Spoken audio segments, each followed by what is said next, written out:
Hi guys, it's me Cesare HD and welcome to the final qualifying session of the 2019 Formula 1 season for the 2019 Abu Dhabi Grand Prix. And I think we are in for not a classic qualifying session because this track isn't exactly great, but we are in for another close qualifying session because we've got a great battle. It looks as though we're going to have a great battle at the top between Lewis Hamilton and Max Verstappen. Hopefully that does happen, but you never know, it might be boring. The Ferraris are kind of in there as well. And then in the midfield, it is anyone's game, really. I mean, McLaren, Toro Rosso, Haas, Renault, Racing Point, any of them could end up at the front of the midfield. That's how close it is in the midfield. So it will be close today. Might not be a classic again, but we are in for another very close and competitive qualifying session today at the Yas Marina Circuit. Hopefully you guys are doing well. Hopefully, no matter what time it is in the world, you're having a good day. And in today's session, hopefully you will watch along and enjoy for the final time in 2019 cars at their absolute finest and their absolute fastest, because you have to remember qualifying is where we get to see the cars at their absolute best. Hopefully we do get a good session to round off qualifying in this season. But before I get into previewing the teams and how I think they'll do, let's first get into practice and the results of practice 3, which took place about an hour ago. So, practice 3, these are the results. Max Verstappen was P1, just about from Lewis Hamilton. Third, Valtteri Bottas. And then fourth, Alex Albon, doing a lot better. And then fifth, Sebastian Vettel. Sixth is Charles Leclerc. And then the rest of the top 10, Perez, Ricciardo, Sainz, Gasly. Just showing you right there how close the midfield is and how anyone can finish at the front of that pack. And then from P11 down to P20, let me just move the right thing a moment. Just click this and move it up. From P11 to P20, Grosjean, Kvyat, Norris, Magnussen, Stroll, Raikkonen, Hülkenberg, Giovinazzi, Russell and Kubica. But definitely in that midfield looking very, very close for sure. But we have to remember, because of the much different temperatures we get at this part of the day at the track, practice 3 and practice 1 don't really matter, because again the temperatures are much, much higher in practice 1 and practice 3, because of course it takes place in the middle of the day. So not really that representative. So these are, for me, the most representative times and running we've had so far this weekend. And that is, of course, the results of practice 2. Now, Valtteri Bottas was in P1, Lewis Hamilton was P2, followed by the two Ferraris of Leclerc and Vettel. Max Verstappen was 5th, but I think Verstappen yesterday had a lot more to give, and I think definitely will be a lot closer to pole position today than he was to P1 in practice 2. Albon was 6th, and then the rest of the top 10 was Grosjean, Perez, Kvyat and Gasly, and then it was Sainz, Norris, Stroll, Magnussen, Hülkenberg, Ricciardo, and then Raikkonen and Giovinazzi, and of course at the bottom, I just quickly scroll down, it is of course Russell and Kubica. So the most representative running so far points towards, again, not an absolute amazing session, but it is looking close in certain areas of the grid. But anyway, let's now get into the teams and how I think they are going to do, and start off with Mercedes, who I still think, even though Max Verstappen is looking quick in the Red Bull and the Red Bull is looking good, I still think Lewis Hamilton in the Mercedes is the favourite for pole position, because he's so great here. You can see on the stats running on the bottom of the screen, Lewis is, when it comes to qualifying, the most successful driver ever at this track, and the team are the most successful ever at this track as well when it comes to getting pole position in qualifying. So they've got to be the favourites. It won't be dominant. It won't be, say, like the last 2 or 3 years where it's not really been that much of a contest. But I think he will probably end up in pole position, because the Mercedes car just tends to be a faster qualifying car compared to the Red Bull. I'll get into it in a moment. I'm not really featuring Ferrari, really that much in the battle for pole position today, and I'll get onto that later on. But as long as Lewis Hamilton can produce his normal great pace, and they don't have a problem, I think Lewis Hamilton is the man for pole position. For Valtteri Bottas, I don't think Valtteri will do qualifying today. I don't think he will, and I don't think there's any point in Mercedes, running Valtteri Bottas in qualifying, because there is literally nothing for him to gain. He will start at the back no matter what he does, so they may as well just save some power, save some wear on the power unit, even though it is basically new. May as well just save some power and, hope that in the race he has plenty to use to get past the midfield cars. But yeah, Lewis Hamilton, definitely the man to beat in qualifying today. Next up, though, is Ferrari, who, if this track was, say if the final sector was similar to the first sector, Ferrari would actually be very strong in the fight for pole position. But because final sector is so reliant on grip, especially from the front end, Ferrari have no real chance of pole position. They really don't. Their car in that final sector is horrifically bad compared to the Mercedes or the Red Bull. The Mercedes or the Red Bull are gaining, 7 to 8 tenths of a second at most in that final sector, and at least half a second. You cannot get pole position here if you're losing that amount of time in that sector, because that sector really is where your qualifying is won and lost. Because in the first sector, there's only one real corner you have to brake for. Turn 2, 3, and 4, it's all flat out. And then in the middle sector, it's all about power, and it's about your power unit, not really about what you're doing with the car. And in the final sector, again, because it's so long and because there's so many corners, that is where it's won and lost. And Ferrari are losing so much time. I just don't see how Ferrari are in the fight here. I don't see it. Maybe at the absolute best, if a couple drivers underperform, they can get P3. But I don't see how they're getting pole position. I think the best they can do again is P3. Most likely it'll be P4 and P5.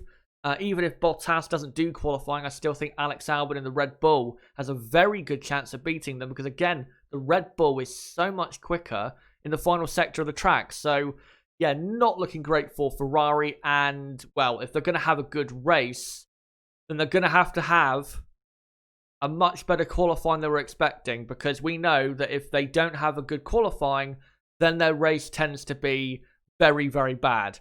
So from a Ferrari point of view, hopefully it can be a bit better than I'm expecting.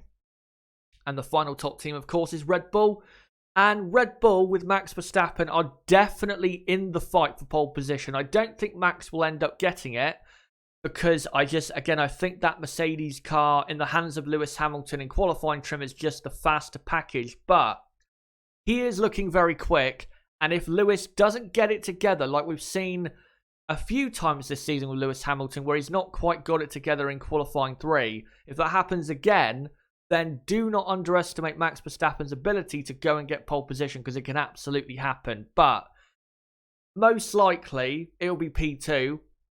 But that's not necessarily a bad thing, because we've seen in previous seasons P2 get a great start off the line for the race. And I still think even if he qualifies second or even third, that he is in a great position to go for the race win tomorrow on Sunday. But yeah, Red Bull, they are looking pretty good. And I think Verstappen is going to be probably, a tenth, maybe 2 tenths at most away from Lewis Hamilton at the end of the day.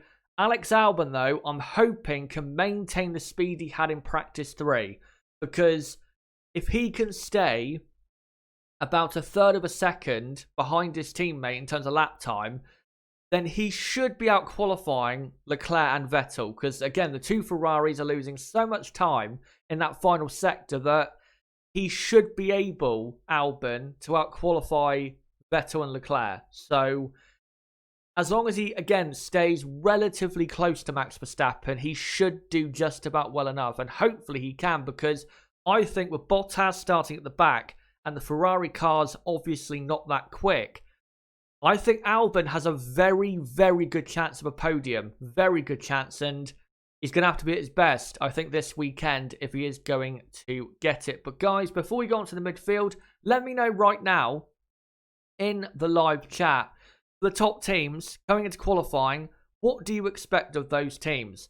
For Mercedes, do you think they are the favourites of pole position? What can Ferrari do, given their lack of grip, their obvious lack of grip in the final sector? And can Max Verstappen get pole position? Let me know right now in the live chat. But before I come to your comments in just a moment, just want to say, don't forget to subscribe for more content like this, because we'll be doing a race watch along tomorrow around the same time.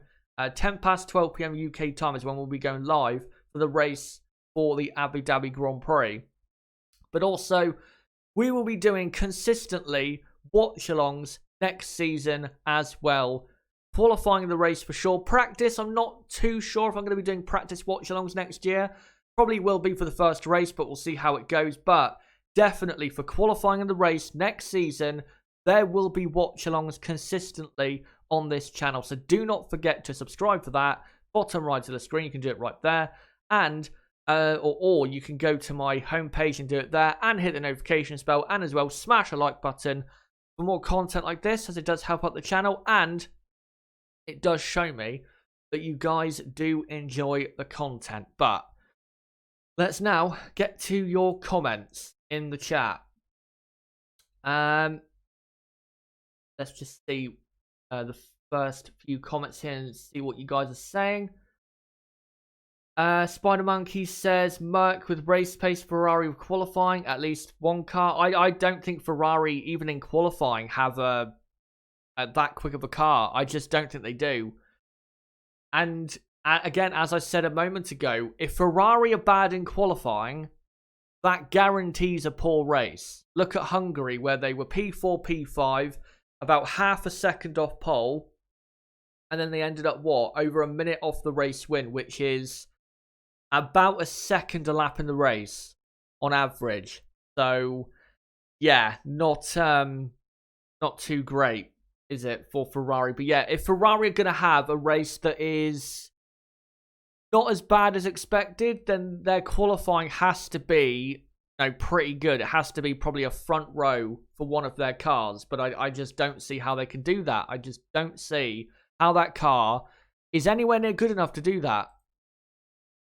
Stella, great to see you, says Merc 1-2. I don't see another outcome. Again, though, Bottas has a grid penalty. He has to start at the back, and I don't think they will run him really in qualifying. They might do what they did with what Red Bull did with Max Verstappen at Monza, where he had a penalty of starting at the back. Might just send him out in Q1 just to give him a run out. But I don't think Valtteri will be competing in Q3 at all. Let's find some other comments here if I can. Sebastian says, I think Hamilton will easily get pole with Max second and Charles third. I think Albon will underperform. After practice 2, wasn't looking great for Alex Albon, because he was, what, half a second off his teammate, which, I'm sorry, not good enough. If I'm going to criticise Pierre Gasly for being too far behind Max, I've got to do the same for Albon. Yes, the car is clearly designed towards Max Verstappen, but you shouldn't be half a second slower than your teammate.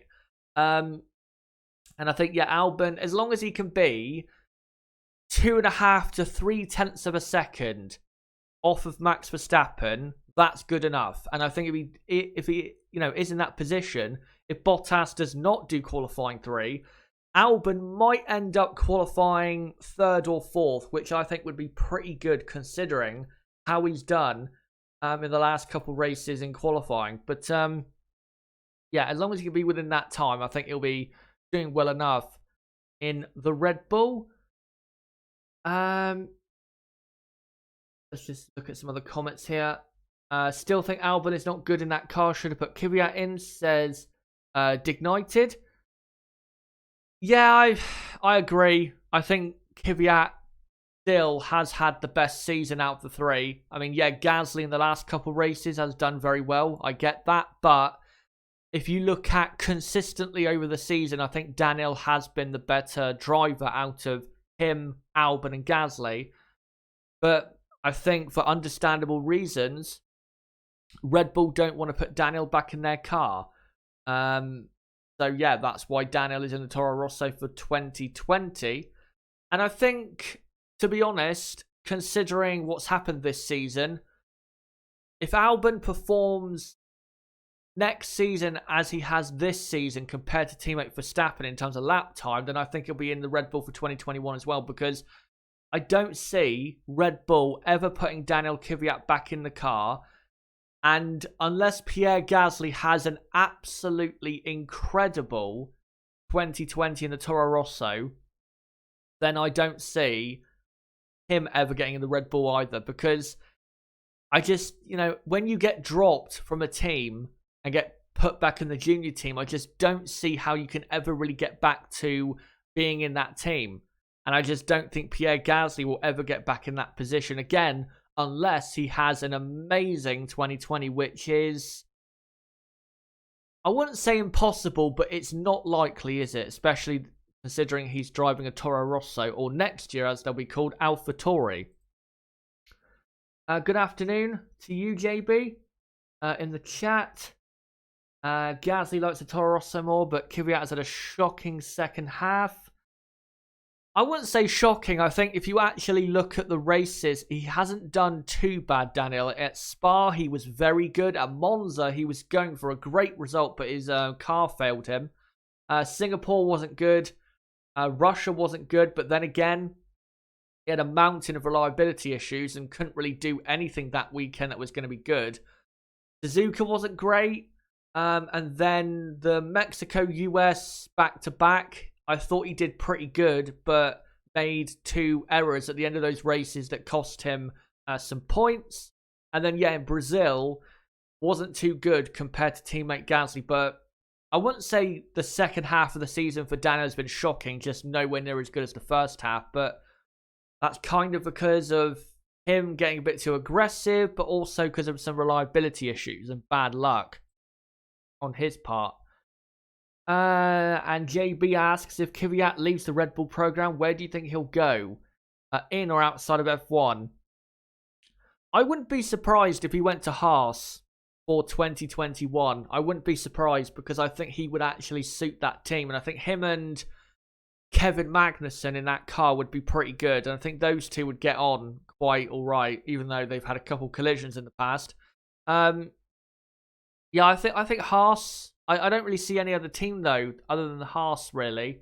But I think as long as he has done what he's done this season, if he continues to do that in 2020, not necessarily getting podiums, but you know what I mean, doing well, then I don't see why Toro Rosso, unless they're going to find 2, very quick, great young drivers, I don't see why Toro Rosso would drop Daniel from their team. But other than Toro Rosso or Red Bull, I'd say Haas. But other than that, I'm not sure. I'm not sure for Daniel. Right, let's read out one final comment. And then we'll get to the midfield, which is very, very close. And I'll answer the question from Dignited. Chaz, what are your thoughts on the Bottas's reprimand for his crash of Grosjean? On reflection, Valtteri was probably a bit too aggressive, considering it is practice, but I still think Roman does have to share quite a lot of blame as well, because he turned in from such a wide angle, left the door open. The door was open for Valtteri to put his car there, and there is no way Roman did not know he was there. There's no way he didn't know he was there. I'm not saying he didn't know he was, on the inside of him into that corner, but he knew Valtteri was behind him, close to him, and knew that he would have to let him through anyway. So I think Roman still has to share quite a lot of blame. Valtteri definitely could have been less aggressive, but I still think Roman was not driving really well at all in that incident. I just don't think it was really good there for Roman Grosjean.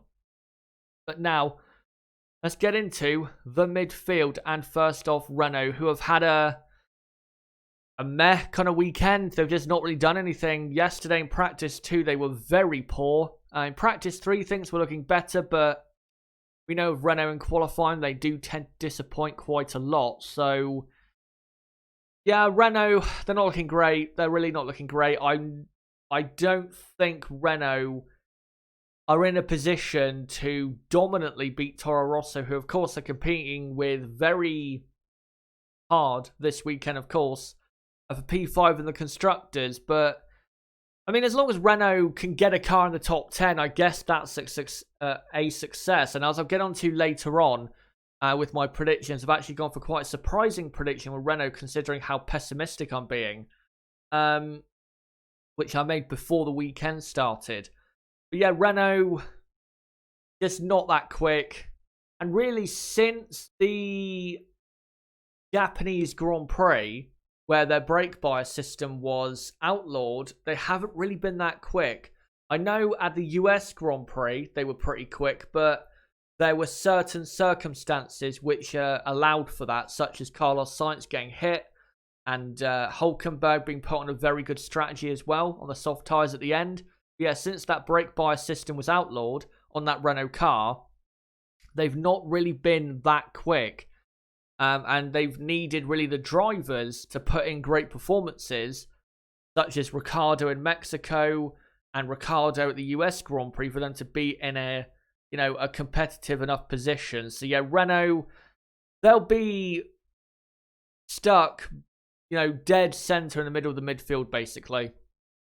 Next up, though, is McLaren, who I think, despite them not having, according to them, so far, the best weekend, I think McLaren will actually be very good in qualifying. I think they're kind of sandbagging so far this weekend. I think McLaren, I think they'll be getting both cars at the front of the midfield. And I expect this driver, Carlos Sainz, to actually be beaten today by Lando Norris, because Lando has raced here before, and I think Lando is due to beat Carlos Sainz in qualifying on pure pace. I know in Brazil, he out-qualified him, but we know that was because of Carlos Sainz's problem, not because Norris was actually quicker.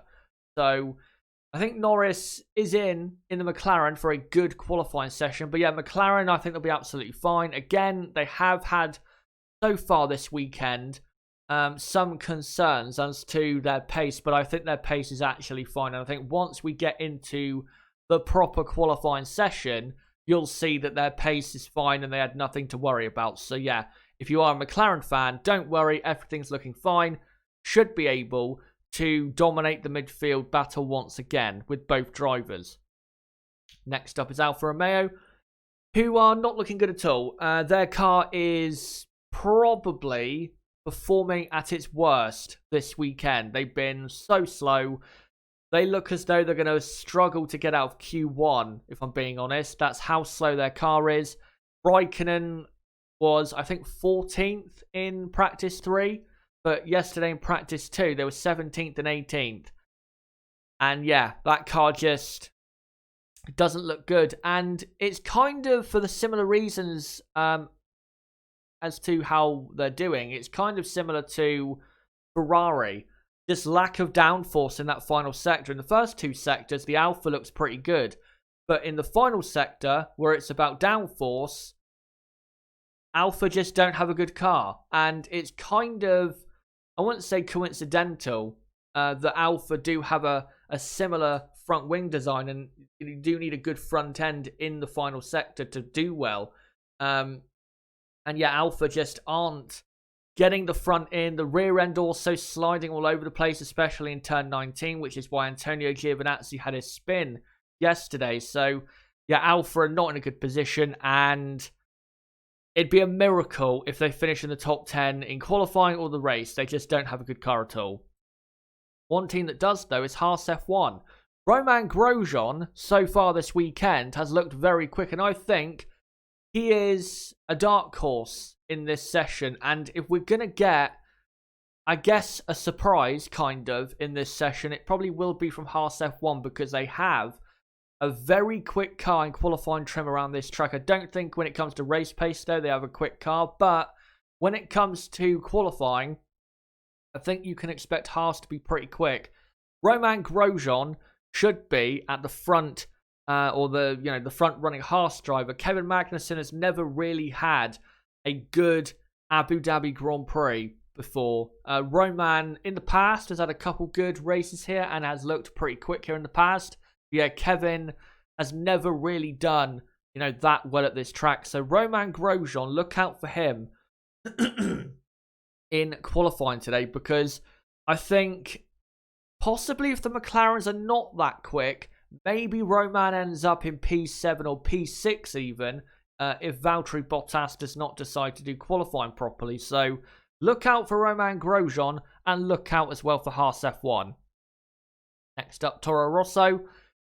Toro Rosso, I'd say as a team, as a unit this weekend, looking good. Maybe not good enough to finish ahead of Renault in the Constructors after Sunday's race, but again, as a unit, as a team, you could make the argument that they do have the best car in the midfield this weekend, but I don't think it'll end up being that way. I think they probably have the 5th best car at this weekend's race, which is pretty good still, because that puts them faster than Renault, and that's what they need to be this weekend if they are going to try and outscore Renault in the Constructors. Remember, in the race tomorrow, Toro Rosso have got to outscore Renault by 8 points, which is basically if they finish in, 7th and 8th place, or 7th and 9th place, something like that, and Renault don't score any points. So it is possible Toro Rosso can get P5 of the Constructors after this race, but most likely I think Renault will hang on. But Toro Rosso do have the type of car so far this weekend that I think is needed if they are going to at least push for that and give it their all to try and get P5 in the Constructors. And to be honest, considering how good they've been this season, with the lack of resources they have compared to a team like Renault, I think Toro Rosso would deserve P5 in the Constructors.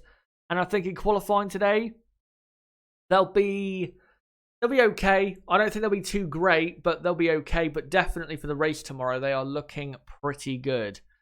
Also looking good, though, in the midfield is Racing Point, who are probably the biggest surprise so far this weekend, because Racing Point have never been known for being, very quick at this track before. But so far this weekend, Sergio Perez has been very, very quick. In practice 2, I believe, he was in and around P10. In practice 3, he was P7. And yeah, Perez in the Racing Point, and also Stroll to a certain degree, looking very quick. So Racing Point are possibly going to spring a surprise today.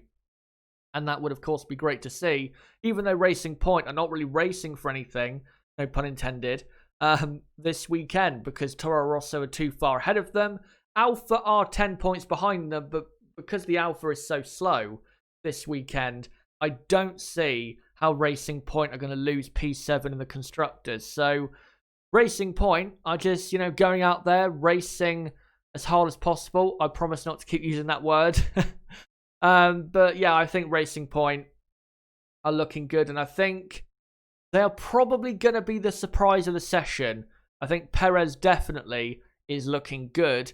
And I think for the race tomorrow, they're probably going to end up scoring quite a lot of points. Because, again, quick race car, as we've seen in the past. But also, their qualifying pace is looking very good as well. So, yeah, Racing Point looking good.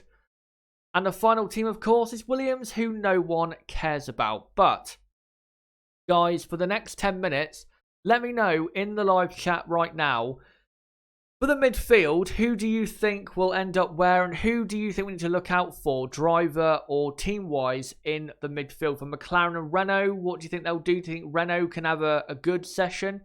For McLaren, do you think they can end up at the front of the midfield? For Alfa and Haas, what can they do? For Toro Rosso, do you think they can get a good enough position to try and outscore Renault by enough points tomorrow to get P5 in the Constructors? And Racing Point, do you think they are going to be the surprise of the session? Let me know right now in the live chat, and I'll read out your comments in just a moment. But before I do, I'm going to have a quick drink, and then I'll come to you guys in a moment.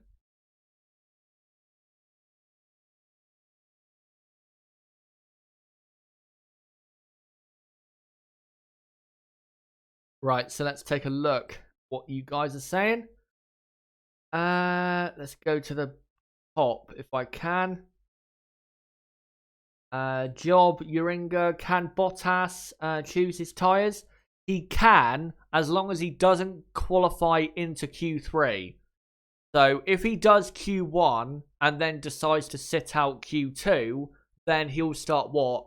Well, he'll still start at the back. But as long as he doesn't get into Q3 on, say, the softest compound, then he won't have to, start on that tyre. But if they do want to run him in this session, Valtteri, the full session, then what they'll probably do is in Q2, what they'll do anyway with Lewis Hamilton and Verstappen, the two Ferraris, they'll put them on the harder medium compound tyre. But with Valtteri, honestly, what I would do with him in that car is start him at the back tomorrow on the hard compound.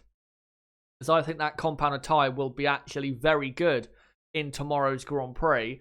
And then, with 20 laps to go, maybe 15 laps to go, put him on the medium and try and get after the Ferraris, who I think will be very slow in the race tomorrow. But yeah, as long as Valtteri does not get into Q3, then he can decide whatever tyres he wants to start on. Right, let's find some other comments here if I can. Spider Monkey, I think McLaren is a little far away. I disagree, but then again, we'll see what happens. This is JB's prediction for qualifying today. Verstappen, Hamilton, Leclerc, Vettel, Albon, Norris, Sainz, Perez, Grosjean, Gasly, Magnussen, Ricciardo, Kvyat, Hulkenberg, Bottas, Stroll, Giovinazzi, Raikkonen, Russell, Kubica. Out of that prediction, not too many big surprises, to be honest. Maybe Perez and Grosjean, but yeah, not that many surprises given the weekend so far. Imagine Stroll in Q3. It could happen. It could absolutely happen because, again, the car is good. It's really good this weekend. It looked very comfortable to drive, which has not been the case in the last couple of races for Racing Point. But yeah, looking all right for the Racing Point team. And Spider Monkey says in the midfield, Sainz, Perez, Norris, Grosjean, Gasly, Ricciardo, Kvyat, Hulkenberg, Stroll, Magnussen, Giovinazzi, Raikkonen, and the rickshaws. Yeah, from your prediction, looks normal. It looks absolutely like that could happen in qualifying. Today, Mr. Random Guy says, I think Grosjean, the McLarens, and Ricciardo will make it into Q3. Josh says Albon getting a podium tomorrow. I think it absolutely is a possibility because, again, Valtteri is starting from the back. Two Ferrari cars are slow when it comes to race pace around this track, which is not a surprise whatsoever. And Lewis and Max are going to be racing for the lead. So Albon's aim for the weekend has got to be P3 in the race. Got to be that because, again, if I don't see how Valtteri can, come from the back to finish in third unless we get a safety car, 20 laps in, 30 laps into the race, then maybe Valtteri Bottas can end up somehow racing for the podium, if not the race win. But most likely, if we do not get a safety car, it should be Hamilton, Verstappen racing for the lead, Albon, Vettel, Leclerc racing for the podium, with Albon surely coming out on top given how slow the two Ferrari cars are going to be in the race. And then Bottas, say at best P6, but if the Ferraris are really slow, maybe he can beat them as well. Final Monkey, Chaz, do you think Renault sandbagging like McLaren you said before? I wouldn't say Renault are sandbagging. I think McLaren are to a degree, and I think we have seen it this season. McLaren in practice don't tend to go that well, and then in qualifying, finally, of course, start pushing and end up, locking out the fourth row and dominating the midfield. So I don't think Renault are necessarily sandbagging. All the teams, of course, to a certain degree, are sandbagging because they're not pushing as hard as they actually can. But I think Renault, I think they are trying to find how quick they are for this weekend's race. But McLaren, I think they know that once they start to push, that they'll be absolutely fine. I think they know that for sure. Right, let's find a final couple comments, and then I'll get on to my predictions for this qualifying session in Abu Dhabi. JB, will this be a good or bad race? Last year was a really good race. Really good race last year, but I'm not sure about that. Well, in comparison to the normal races we get here, I think I can understand, but last year's race was all right. It had its moments, but it wasn't great. But again, in comparison to most Abu Dhabi Grand Prix, it was probably, very good. But I think tomorrow, most likely, we are in for at best, a similar race to last season. A race that's all right, has its moments, but is not that amazing, to be honest. Right, let's find a couple more comments, and then we'll get on to my predictions. And I have, just like I had for my last watch-along, for the US Grand Prix, I have a full prediction, meaning I have predicted what I think Q3 will be, Q2, and Q1 as well. And I'll make sure to explain my reasons for why certain people are in certain positions. But again, I will stress that those predictions I'm about to reveal were made before the weekend started. So, yeah. And I haven't really, decided to go back on it because I don't think it'll actually be that much different from what will happen anyway. To be honest, we had some pretty good battles. I mean, we had Ocon, Van Dorn, and Grosjean, I think it was, and Verstappen, Bottas, I think. But it was, again, had its moments, but mostly wasn't that great, to be honest. Find one final comment, then we'll get on to predictions. And Hank M thinks Toro Rosso will beat Renault in the Constructors tomorrow. Of course, I'm not biased, but I would prefer to see Toro Rosso in 5th because I think they deserve it more. And because they're such a small team in comparison, it would be, I think, greater for the sport if Toro Rosso finished in 5th in the Constructors. So, we'll see. But anyway, let me now get on to my predictions for qualifying today. So, it'll be my predictions for the entire grid, Q3, Q2, and Q1. So, hopefully this graphic does work. And here we go. So, let's start off with Q3. So, Lewis Hamilton will get pole position, as I said earlier. Max Verstappen will be P2, and Albon will be in P3. Hamilton, I think, again, in that car, just too quick. Max Verstappen will be, I'd say, a 10th or 2 behind, and will be looking good for the race. And Albon, I think, will get 3rd because Vettel and Leclerc are losing too much time in that car in the final sector. Nothing to do with Vettel and Leclerc's drivers. It is simply the car letting them down. Also, I've gone Bottas in 20th because I don't think Valtteri will do qualifying today.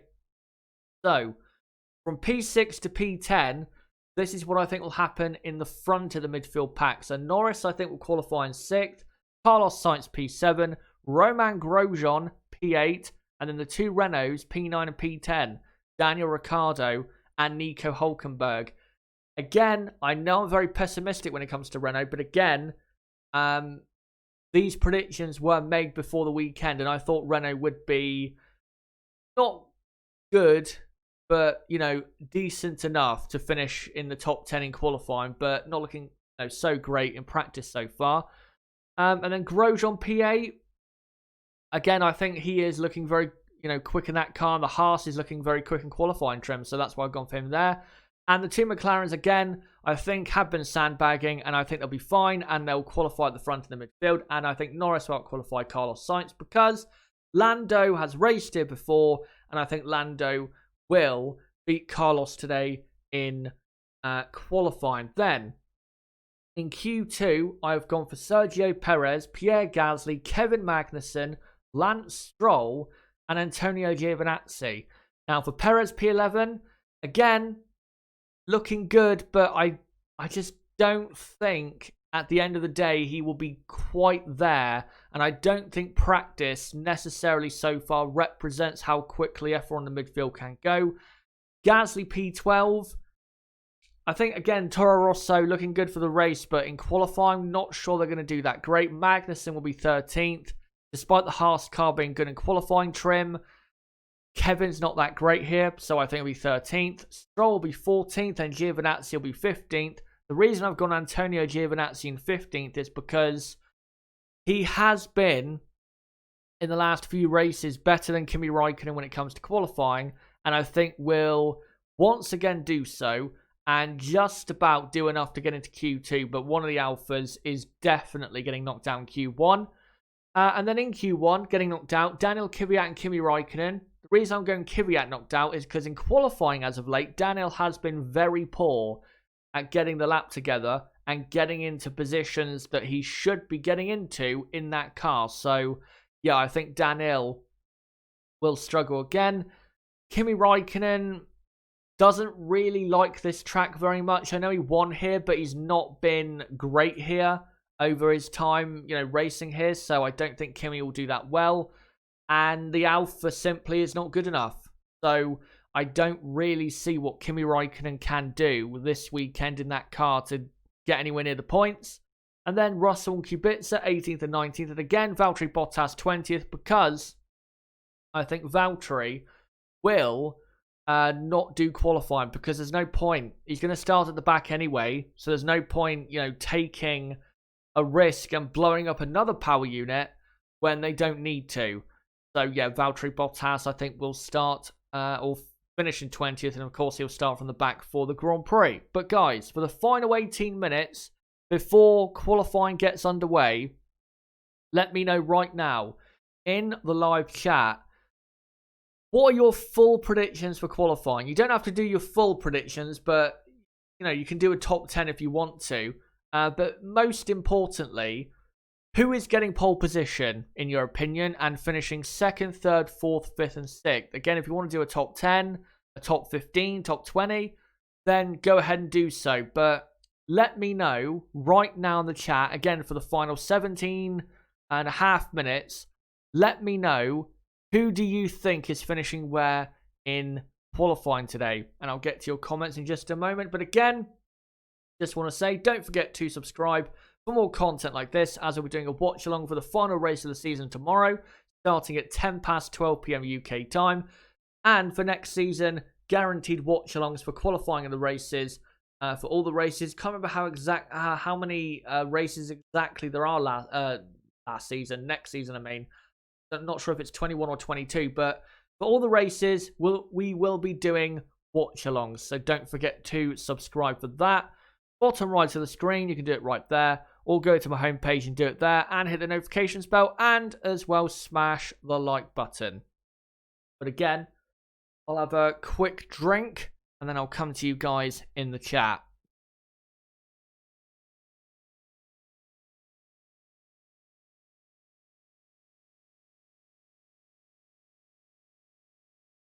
And also move on to some final pictures for you guys.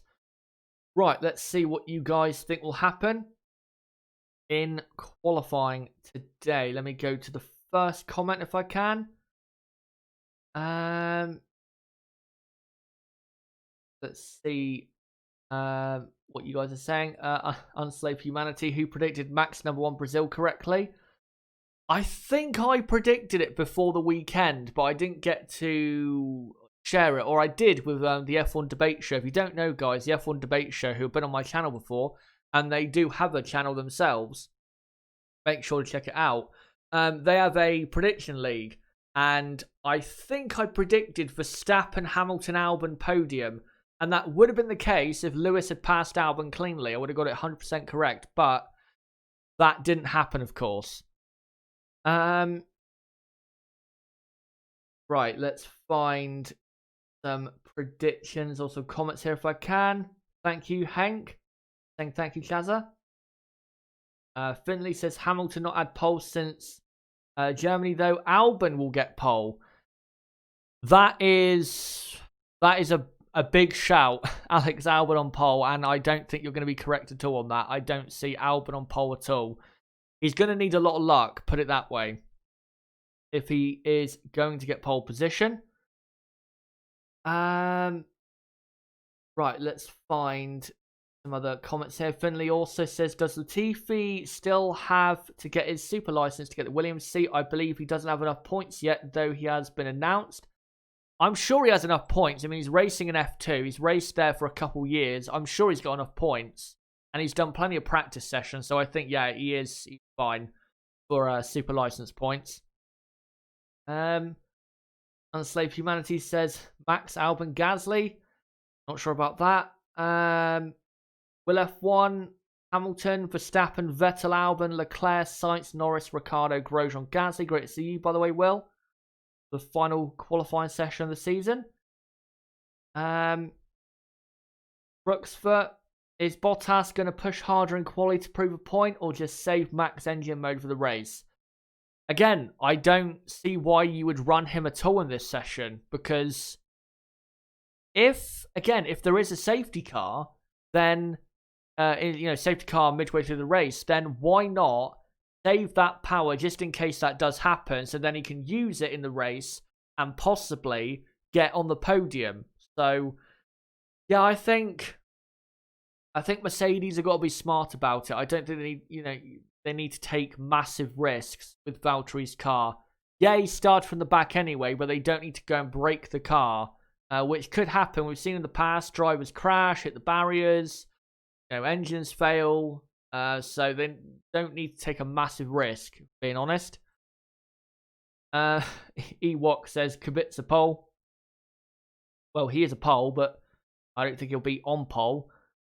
Honda will show its power to the max for this last weekend. Well, I will say Honda, since that upgrade to their fuel, I think, at Suzuka, the Suzuka Special, as they normally call it when they bring an upgrade to the home Grand Prix. But yes, since that upgrade to the fuel, Red Bull have looked very good in qualifying, because in Mexico, let's be honest, Max had the best car.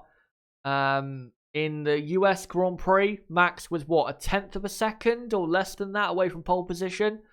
In Brazil, Max got pole, and so far this weekend, Max looks as though he could be getting pole position, but be at least P2. So I think clearly in qualifying trim, that Honda power unit is really showing up to be good. And I think if you're going to really see with the, different engine suppliers, if you're going to see who has the most power, it's going to be in qualifying, because that is when all of the teams push at their hardest with the fuel, the engine, all that stuff. So if you're going to look at who has the most power at certain races, you've only got to look at qualifying. You cannot look at the race, because it's massively skewed and no one really pushes in the Grand Prix. So, yeah, it will be interesting to see how Honda do again, and they should do pretty well. Because, again, since that last upgrade to the fuel, they have had, with not only Red Bull, but with Toro Rosso, they've had good qualifyings. I mean, Toro Rosso got both cars in the top 10 in Mexico. I think, Gasly was in the top 10 at the US Grand Prix. Gasly P7 in Brazil. So, looking good from a Honda point of view. Onto this picture of the Ferrari in the garage. See if there's any other comments here. Seki Hybrid Ferrari's third sector is absolutely hopeless. Still the same as yesterday. Yeah, it is. That is the case. They are not pathetic, but it is horrible how slow they are in that final sector. It really is. Considering that it's Ferrari. I mean, if this was let's say a team that had a very quick car, but they were a team that didn't have anywhere near as much money as Mercedes and Red Bull, then you can understand why development-wise they've fallen off in the last couple of races. But it's Ferrari. They should not be losing 7 to 8 tenths of a second in one sector of the track. It should not be happening. I'm not saying they have to be faster in that part of the track. I mean, of course, ideally they want to be, but if you're going to lose time in a part of the track that you're not too great in, then it can't be by that much. 7 to 8 tenths of a second. That's horrific. not as horrific as the Spanish Grand Prix, where they were losing 7-8 tenths of a second in about 18 seconds of the final sector, which is even worse compared to the final sector here, because at least the final sector here is, what, 37 seconds, I think? 38 seconds. So you can kind of understand a bit more the time they're losing, but still, it is so bad. Will F1, why were Ferrari so great in Singapore if they're struggling in Sector 3 this weekend? Well, it's pretty simple. Since that Grand Prix, Red Bull and Mercedes have brought upgrades to their car aerodynamically and have reset the gap back to how it was aerodynamically around the Hungarian Grand Prix. It's as simple as that. Ferrari's upgrade at Singapore brought them kind of to a level how they were in 2018 for most of the 3 quarters of the season. But then again, because Mercedes brought a new upgrade at Suzuka and Red Bull brought a couple new parts at the Russian Grand Prix and I think as well in Mexico, the US Grand Prix, that has again reset the gap back to how it was in the corners around the Hungarian Grand Prix. So it's just gone back to how it was for Ferrari. But for, fundamentally, that car just isn't good enough. It's not a good enough car fundamentally. The front end is very poor on the Ferrari. That's why they're so slow in the final sector here, because it is all about front end grip, except for probably the penultimate corner. And as well, they're not really using the tyres well as well. So that's why Ferrari, compared to Singapore, are nowhere near as good, because that upgrade put them level with the other 2 top teams. But after other upgrades by those other 2 teams, now it's gone back to how it was. But again, fundamentally, Ferrari car just isn't good enough. Let's find some other comments here if I can. What would happen if it is proven Ferrari cheated in the grey area of the rules? What would happen? Well, they wouldn't have their results took away from them or anything. I don't think that would happen. I think what would happen simply is they would be told, along with the other teams, that, right, this is what you cannot do. Do not do this. Simple as. That's all they can do, because designing or redesigning a power unit isn't a week-long thing. It takes quite a long time. So they can't just expect, say if this happened in mid-season, they can't just expect Ferrari to redesign a power unit in a different way and bring it for the next race, a week later. So that's all they can do really, is over the winter, give them a technical directive saying, you can and cannot do this. Please design your power unit accordingly. And then they do that. So yeah, I don't think Ferrari are really going to get punished, but I don't think Ferrari, honestly, were cheating, because I think in Brazil it was proven that Ferrari on the straights were still very quick. I'm not sure they're as quick as maybe they were before, but they're still dominant in that area when it comes to straight line speed. It is pretty clear to see. But yeah, they're definitely Ferrari not cheating at all. And their performance at the US Grand Prix in the speed traps, I think, as Matteo Binotto said, has become clear. They were running more downforce at that Grand Prix, which on reflection might have not been the smartest thing, because they might have been able to get pole. They'd run a bit less downforce at that track, considering how high speed it is. Right, let's find some other comments here if I can. And I'll move on to this final picture of the Red Bull in the setting sun, as we're now 5.5 minutes away from qualifying. If you haven't put your predictions in the chat yet, guys, then make sure to do so. And I'll read it out before we get underway.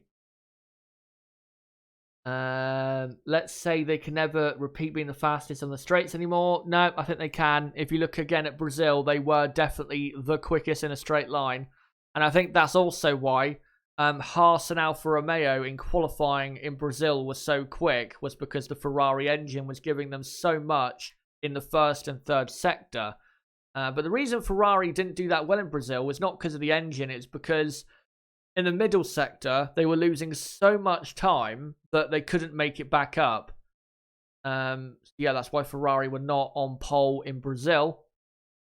Charles Leclerc getting ready in the Ferrari pits with just under 5 minutes to go. Secchi hybrid. Bottas is driving with a 2020 prototype power unit. To a certain degree, yeah, but mostly no. Because I'm sure now that Mercedes have come out and said that they think they know how Ferrari are getting the power they get, I'm sure we'll see most of what the 2020 power unit has to bring next season. As the F1 intro now playing, yeah, qualifying underway shortly. Let's find some comments here that I may have missed. And then Secchi Hybrid also saying Sector 3 wasn't that great. Mercedes got the setup and strategy wrong there.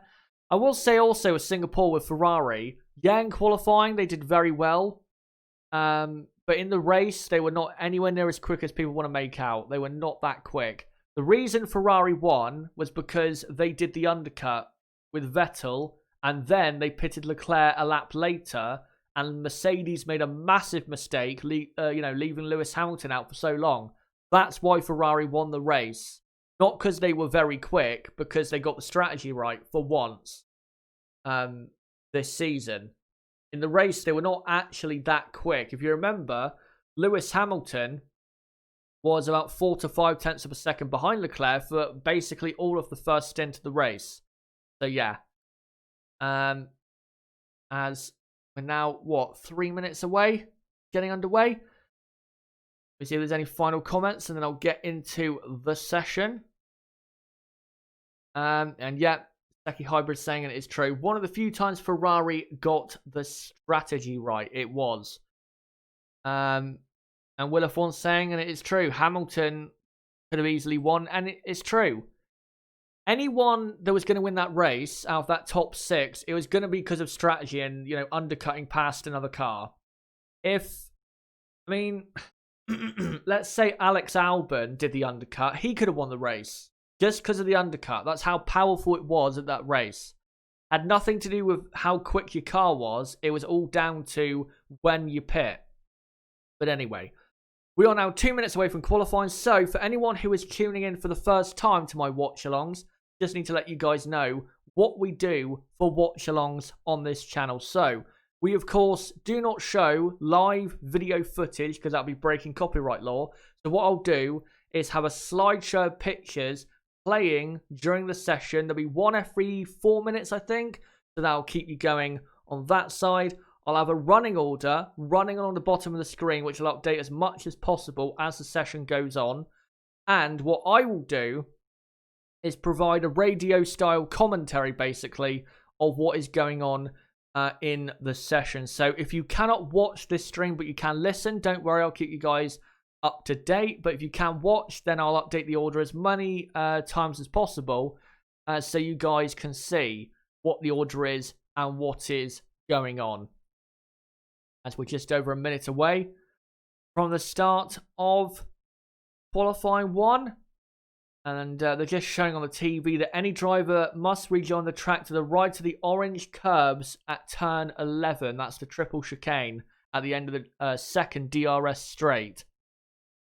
And not really important that for qualifying, but for the race it is, because if someone, if someone's side by side and decides to go off, then they've got to make sure not to cut back across, or else they will, I think, get a penalty.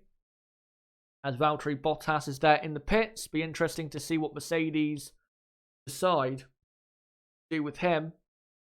But again, if I was the team, then I would leave him in the pits, because I don't really see what the point is in running him in this session.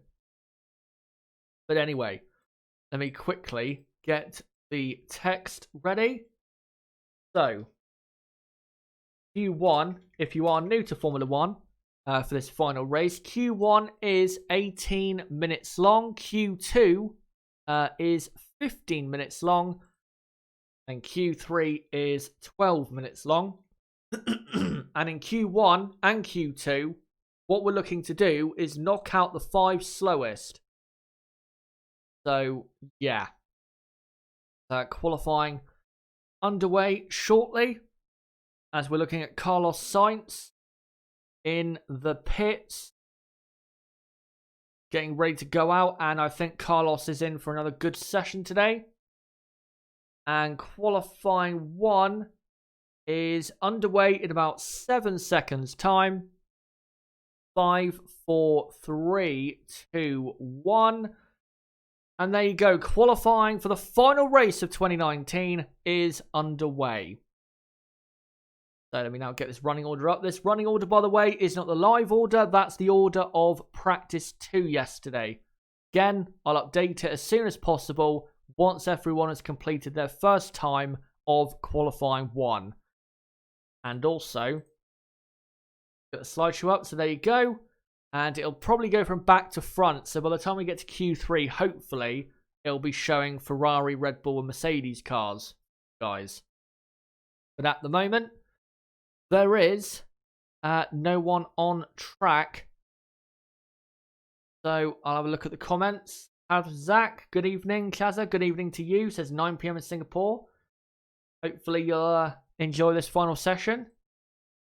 Michael Arvin, good morning. Hope everyone is having a great day. Good morning to you. And also he says, Chaz and Nib, Tonka and admins, thank you for an amazing season. It'll be a long winter not hearing Chaz and Nib and reading your comments. Truly thank you for making this season amazing. No problem. And thank you. But don't worry, we'll have plenty of content coming up over the winter break.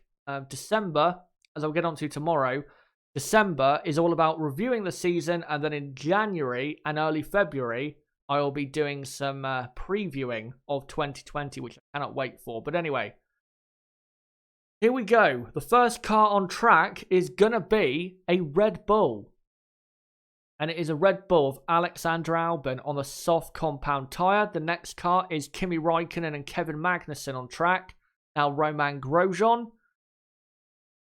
And yeah, we'll see what these cars have for us in this session, as now Lance Stroll, Antonio Giovinazzi, Sergio Perez, Robert Kubica all come out on track as well for qualifying, as Albon now goes through turn 7, now enters the first DRS straight, which is very long and is a great place to overtake, even though it is hard to overtake at this track anyway, mostly because of the final sector.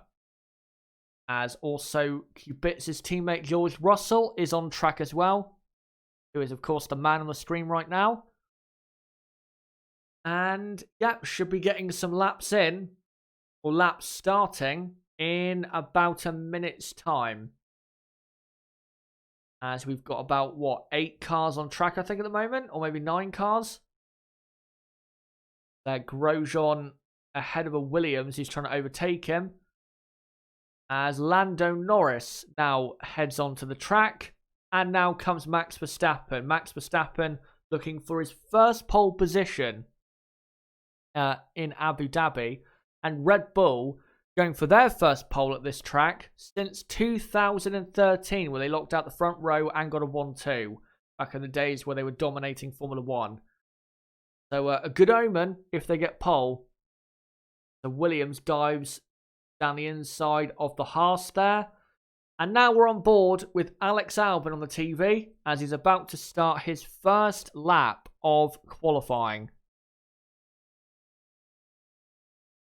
And here we go. Alex Albon now gets his lap underway and heads down into turn 1. And Albon doesn't need to push too hard on this lap, but he does need to show how quick he can be, and at least get some confidence going for this session, as he does a 17.2 for the first sector. We don't know, of course, yet how quick that really is, but I don't think it is that quick, if I'm honest, for the first sector. But as I've said before, the first sector doesn't really matter, as the Red Bull is sparking away so much down this first DRS straight. They're running that Red Bull so low to the ground. As we've now got most cars on track. The two Mercedes are on track. Charles Leclerc's on track. The only cars not on track is Vettel, Ricciardo, Gasly, Kvyat, Hülkenberg. As Alex Albon now heads to the end of Sector 2. Does a 58.9 so far, which is not too bad for the middle sector. Pretty good, actually. And now comes into the final sector where the Red Bull is at its best. No doubt about that whatsoever. And he now comes through turn 18, now to turn 19, where cars were crashing yesterday. Hopefully Albon will do the same. No, he does not. And we've now got Ricciardo and Gasly and Hülkenberg on track as Albon now comes into the final corner, and Alex Albon does a 1 minute 37.6 for his first time of the session, which is okay. Max Verstappen collects understeer at turn 7.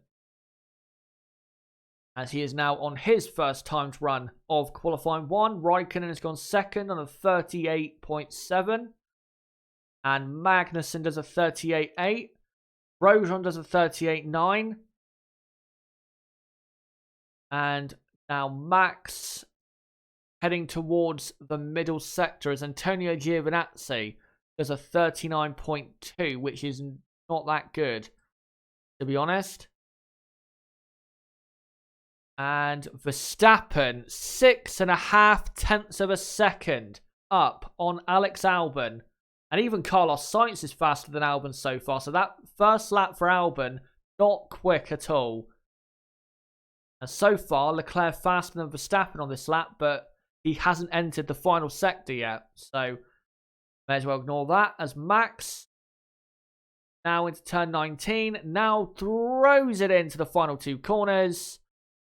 And he should go P1 by quite a lot, as Norris now goes P1 on 37.5. And Max goes 1.1 seconds faster on a 1 minute 36.3. Carlos Sainz goes second, about 9 tenths down on Max Verstappen. And Charles Leclerc comes to the line and goes second, just under a tenth of a second away from Max Verstappen.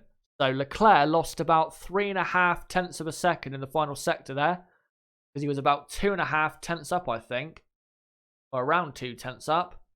As Romain Grosjean in the final corner, almost spinning his car at the end of his lap. And a Williams there, Robert Kubica, has some tape hanging off the inside of the wheel, his rear wheel. I don't know why that's happening, but here is now Lewis Hamilton on his first timed run, as he now comes into the final sector, down into turn 17. Car looking a lot better balanced today than it was yesterday for Lewis Hamilton.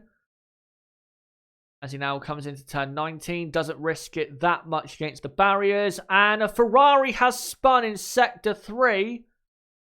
And that will affect Lewis Hamilton's run, I think, as Hamilton comes to the line and goes P1 by 1.5 tenths. Be interesting to see if he obeyed the yellow flags, but I think that was Sebastian Vettel. It was. Sebastian Vettel then spun out of the final corner, presumably starting a lap. Doesn't rain, but it pours for that team. But yeah, Lewis Hamilton P1 by about 1.5 tenths from Max Verstappen, which is as expected. As Sebastian Vettel is not really on a lap at the moment. Here we go. So Vettel, yeah, tries to start the lap, puts the throttle down, and the Ferrari rear end spins around, and he spins on the entry to the pit straight. Very embarrassing. And I think that is simply the Ferrari not having warm enough tyres, which is not necessarily the driver's fault. As now Nico Hülkenberg comes into the final couple corners. What can Nico do in what is most likely his final race in Formula 1? He goes P8 for now. But we still have Stroll, Bottas, and Vettel to put in a time.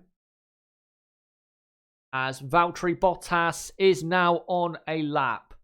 So let's see what he can do and how fast Valtteri really is. around this track today with a fresh power unit in as he heads down into the first chicane. The first DRS straight chicane, I mean. And now comes into the second DRS straight and heads towards the triple chicane. And he should be setting a purple, maybe not a purple middle sector, but be very quick. And he's not that quick so far on this lap. But again, now comes into the final sector where this car is so good. As Sergio Perez goes up to 9th.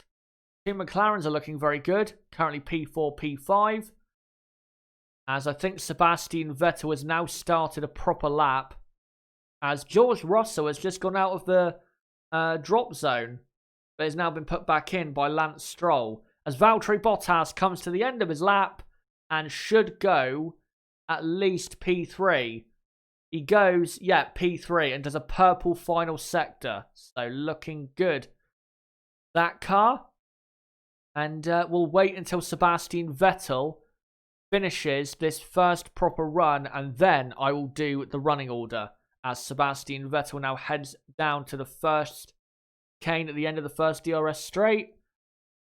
And now enters the second DRS straight in the Ferrari.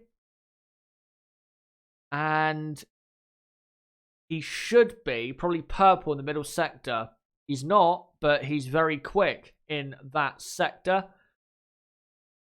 And now starts the final sector where this Ferrari car is not really good enough, is it? He now comes into turn 16, now turn 17, now into the left-hander of 18, and the 90 left of 19, which he hit the barriers on yesterday in practice 1. Now to the final 2 corners. Sorry about that, guys. And now Sebastian Vettel comes to the line, and he goes 5th. About 0.7 of a second down. Just make sure that, guys, to clear my throat. Just make sure that doesn't happen again. But yeah, Sebastian Vettel 0.7 down on Lewis Hamilton. Yeah, not too great, is it, for him? Half a second down on Charles Leclerc, which is not great. Not great at all. But let's now do the running order for Q1 so far with 6 minutes to go. So it's Lewis Hamilton, currently in P1. Max Verstappen is P2. Then it's Valtteri Bottas in P3. If Valtteri was able to start as high as possible, then I think definitely it'd be Hamilton, Bottas, Verstappen competing very hard for pole position instead of just Hamilton and Verstappen.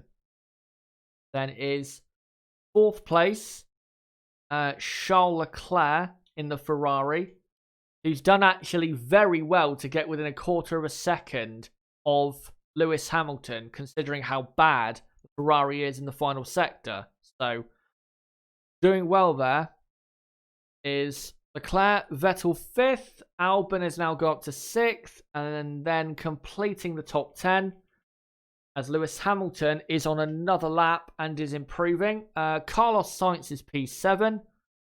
Lando Norris is P8. So as I said, guys, I told you, McLaren, they were sandbagging. They do have a quick car and they've shown it.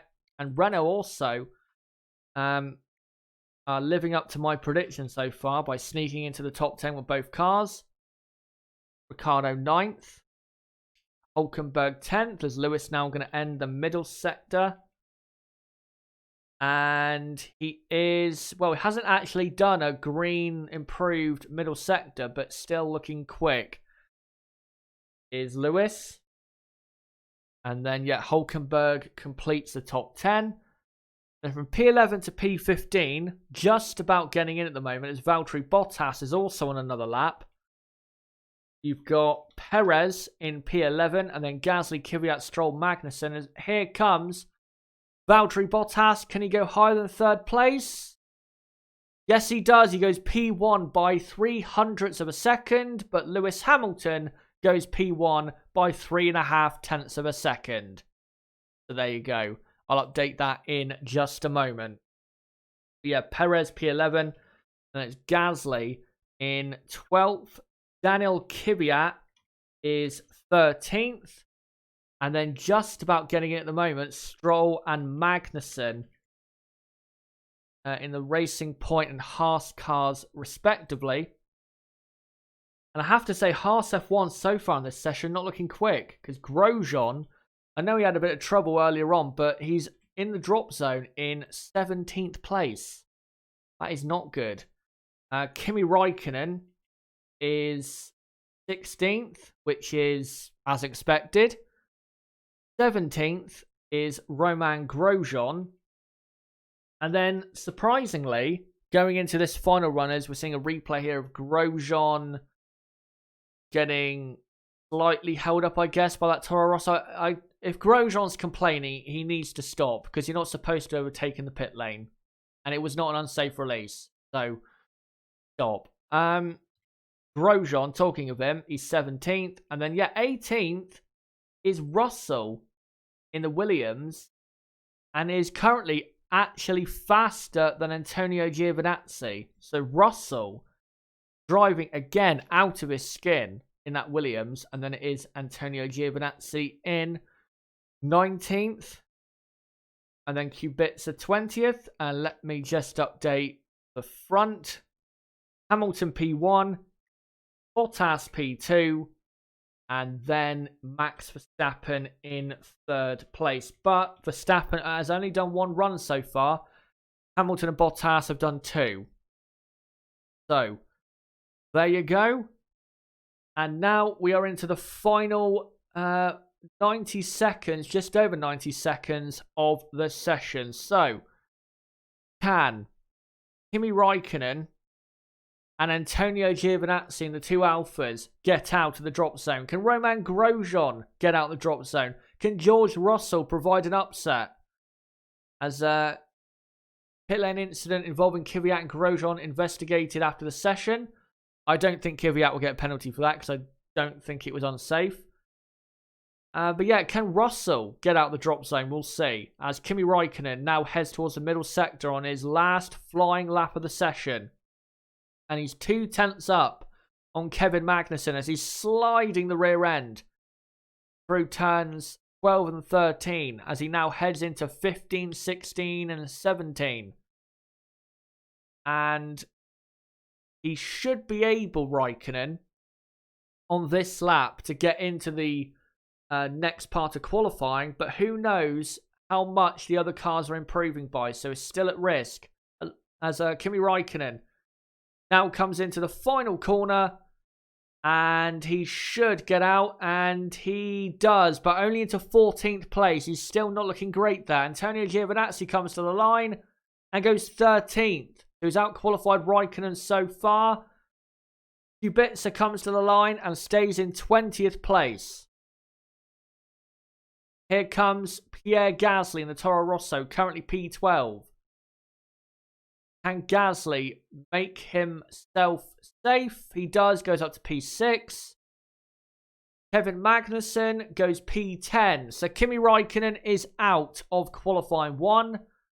Romain Grosjean is up to 14th. Kvyat was in the drop zone, is now 10th. So both Alphas are out. Hulkenberg goes 9th. Lance Stroll is currently 18th, but surely Stroll can get into the next part of qualifying and knock Romain Grosjean out, possibly. So here comes Lance Stroll round the final corner, and he should get in, and he does, into 10th place. So Romain Grosjean, looking so great this weekend, is out in 16th place. Ricciardo goes up to 6th, and Sergio Perez comes across the line and goes 5th in the Racing Point. Alex Albon goes 2nd. What can Russell do in the Williams? Don't think Russell will get into the next part of qualifying, but he goes 19th and is about a second away from getting into the next part of qualifying. But guys, Q1 is over. So let me just quickly do the text for that. So Q1 is over. And now let me confirm that order. So, Lewis Hamilton was P1 from Alex Albon in P2, who set a good lap there at the end to show his real pace, we hope. Valtteri Bottas was in 3rd place. 4th was Max Verstappen in the Red Bull. And, well, again, you have to say Ferrari, not looking quick, are they? As Leclerc is in 5th place, if I can just update it a minute. Charles Leclerc 5th, but 6.5 tenths away, I think, from pole. 6th place, Sergio Perez putting in a great final lap in the Racing Point. P7, Sebastian Vettel having a very scruffy qualifying one, spinning his car and then not having that great of a lap. Daniel Ricciardo qualifies in 8th place.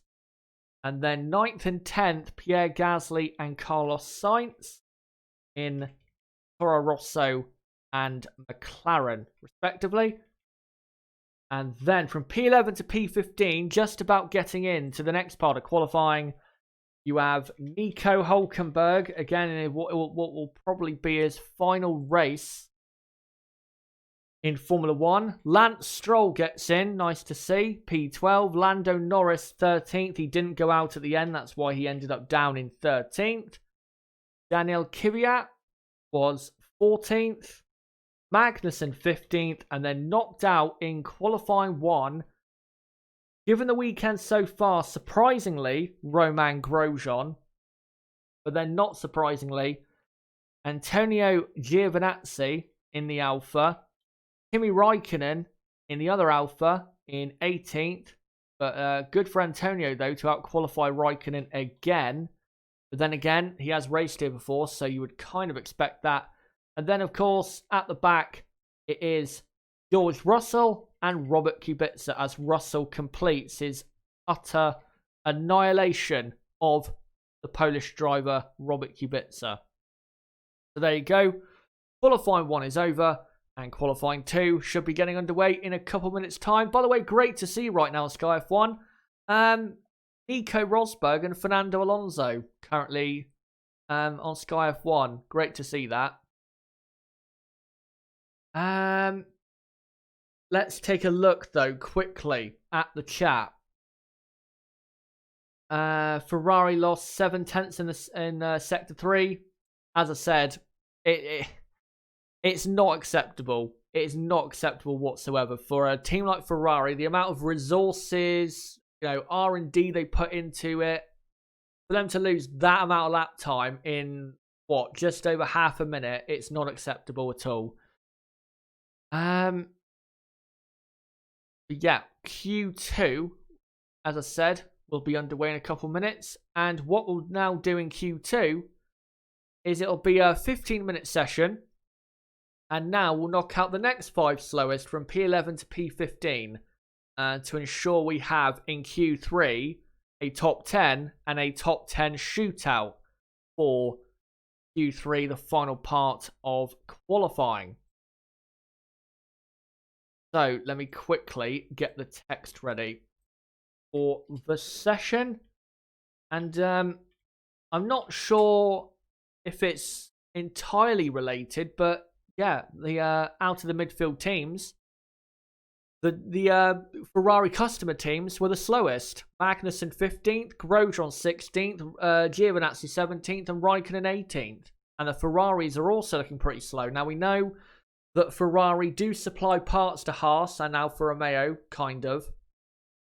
So I think that maybe just shows you how it just isn't working out for the Ferrari-powered teams. But anyway, Q2 underway in just a moment. Let me just take a quick look at the chat to see what you guys are saying. Trotters saying Seb used to be a good driver about 3 years ago. He is still good. He's just not anywhere near as good as he was. I think the peak of Sebastian Vettel's career was probably 2015, I would say, when he was, what, 27 years old, 28 years old, which is normally when you hit the peak of your career anyway. So, yeah, he's still good driver, Sebastian, and we've seen a couple times this season, he does have that speed and that talent still, but he just doesn't show it anywhere near often enough, and it's simply because mentally he is much more fragile than he was when he was at Red Bull. As Q2 is about to get underway, and I think actually it may have already got underway, but they are, and yep, it has now got underway, but I've missed the syncing up point, so I will do it in just a moment. As the sun is now starting to set at the Yas Marina Circuit. Yep, I'll sync up the timer in about 45 seconds time.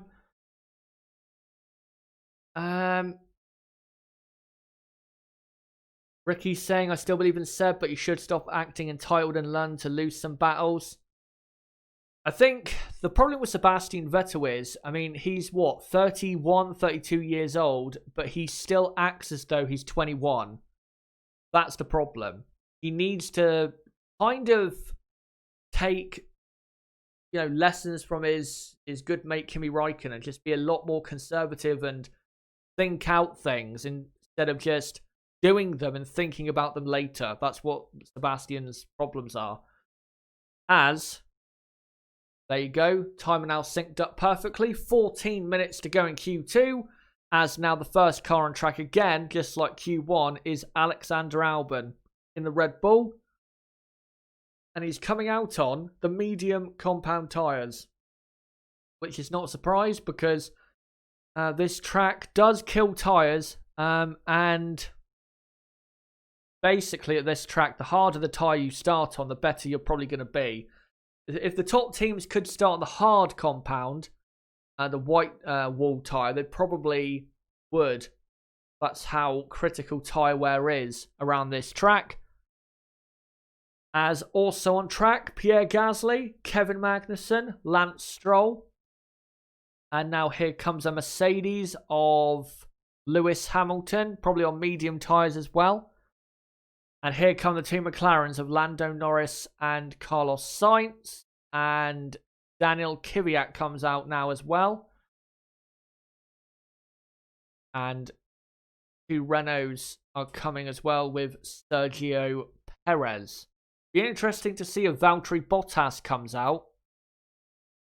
Because as Romain Grosjean walks back to the Parc Fermé area, as Sebastian Vettel coming out on soft compound tyres. Well, I know it's the final race and there's nothing to lose, but I'm not sure about that. That doesn't seem to me to be the right decision because, again, this track is very tyre wear critical, if you know what I mean. Very critical it is to the tyres. And I'm not sure starting on that tyre is the right decision. So, yeah.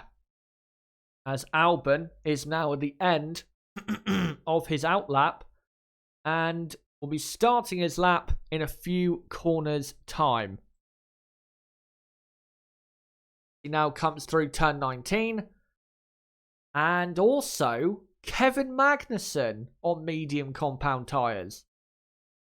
That is a very weird decision. Very weird decision. Maybe they think that they're faster on that tyre. Who knows? Anyway, Alex Albon starts now his first run of the session of Q2. But we're going to watch on the TV, it appears, Kevin Magnussen instead. As Magnussen now comes through turn 1, 2, 3. Now down into turn 4. And he does a 17.3 for the first sector, which is not that quick, if I'm being honest. As Magnussen now enters the first DRS straight. As Albon has just ended that and is now braking hard into the chicane. And so does Kevin Magnussen. No mistakes have been made. Magnussen clocked at 200 mile an hour exactly at the end of that straight, which is Just about one of the fastest we've seen. Speed trap there. As Magnussen does a 58.7 for the middle sector, which is actually not too bad. As Lewis Hamilton is also on the medium compound tyres and has of course done a purple first sector. And yeah, Valtteri Bottas not on track, so I'm guessing Valtteri is not coming out again. As Verstappen, Perez, Ricciardo, Gasly, Sainz, Hülkenberg, Stroll, Norris, Kvyat, and obviously Magnussen, now Vettel, starting their laps. As here comes Kevin Magnussen, as Albon does a 36.7, goes P1. Kevin Magnussen does a 37.8, which is actually not that bad on that tyre. Not that bad. As Lewis Hamilton now comes through turn 19 on the medium compound tyre as well, and he should go comfortably quicker than Alex Albon. Into the final corner he comes, and Lewis Hamilton goes P1 by a second. 135.6 for Lewis Hamilton. As Pierre Gasly goes up to third. And here is Max Verstappen now, who has just completed the middle sector. And he is also on the medium compound tyres. Carlos Sainz goes up to second. Carlos Sainz, of course, on the soft compound tyre. As Max now comes into turn 17. Red Bull car looking good.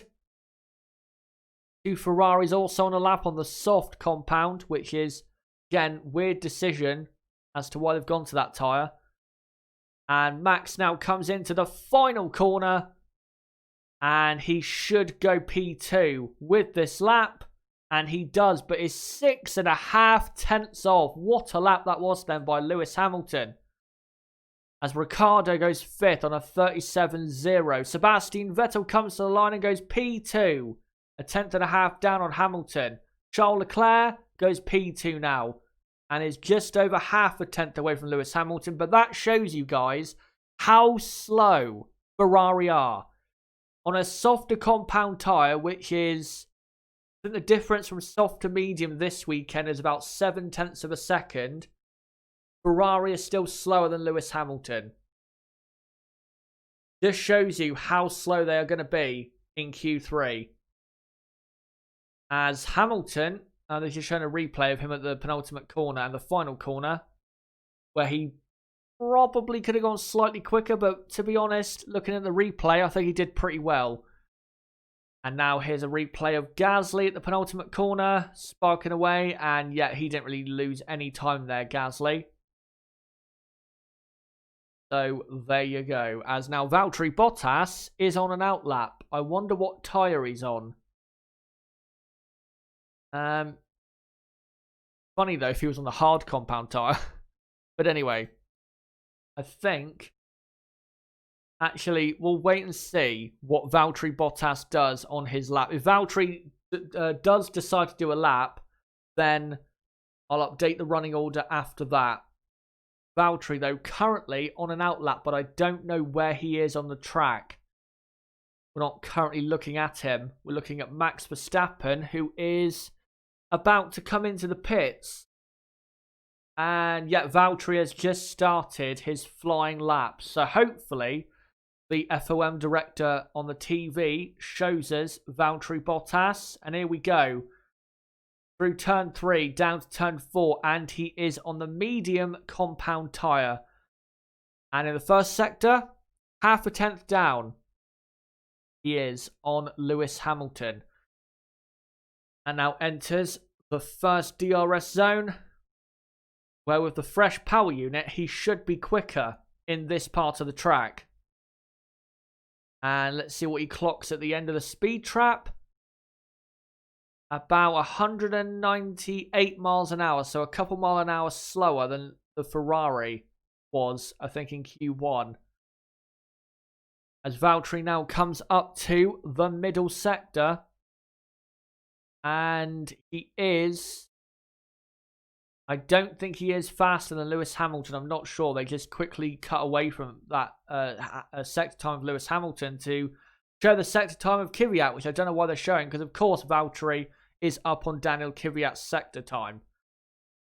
As now Valtteri comes into the final sector, and he should, Valtteri, go into I'd say P4 with this lap, given how quick this car is.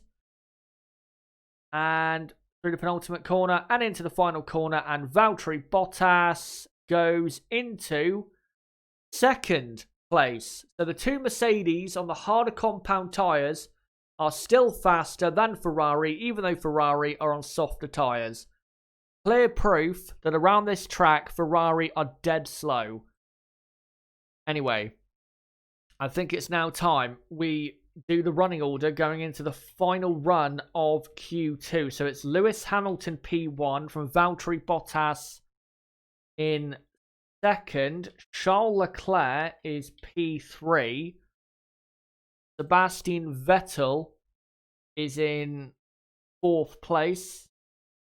And then Max Verstappen fifth. Verstappen not looking that quick at the moment. And I think he looks like he's going to be a bit closer to the Ferraris in Q3 at this rate. And then Carlos Sainz is in sixth place in the McLaren. The reason he's sixth ahead of Albon, who is seventh, is because Albon, of course, did his time on a set of medium compound tyres. There you go. And then Ricciardo is in eighth place, looking good. Perez ninth, looking good for him. Hülkenberg just about in the top 10 in P10. And then in the drop zone, at risk of getting knocked out, it is Daniel Kvyat in P11. P12, Lando Norris. That's not good enough. If he gets knocked out in Q2, that is poor from Lando, considering where his teammate is. 13th is Lance Stroll, which is okay, considering how bad he is at qualifying. And then in 14th, it is Pierre Gasly, and 15th, Kevin Magnussen. But Magnussen did his time on a set of medium compound tyres, so I'm sure K-Mag can go a bit quicker. But the drivers at risk, I would say, are probably Ricciardo, Perez, Hülkenberg, who are in the top 10. And of course, the drivers at risk in the drop zone, Kvyat, Norris, Stroll, Gasly, Magnussen. Surely Lando Norris can get into the top 10. He's much quicker than that. Much quicker than that. As now Hülkenberg is about to come out on a set of soft compound tyres. As we've got all cars on track right now, except for the top 4, who I don't think will come out because, oh no, well, Vettel comes out now. I'm going to say they won't come out because they got too far ahead of the drop zone. But we're now on the TV looking at Lance Stroll. Can Lance get in the top 10 for the first time in a few races? Hopefully he can. Be nice to see. As I've said before, if Lance gets qualifying right, he's a very good driver. Because in the races, very consistent, good on his tyres, great at starts. So if he can here get a good qualifying position, even if it's P11, that'll be pretty good.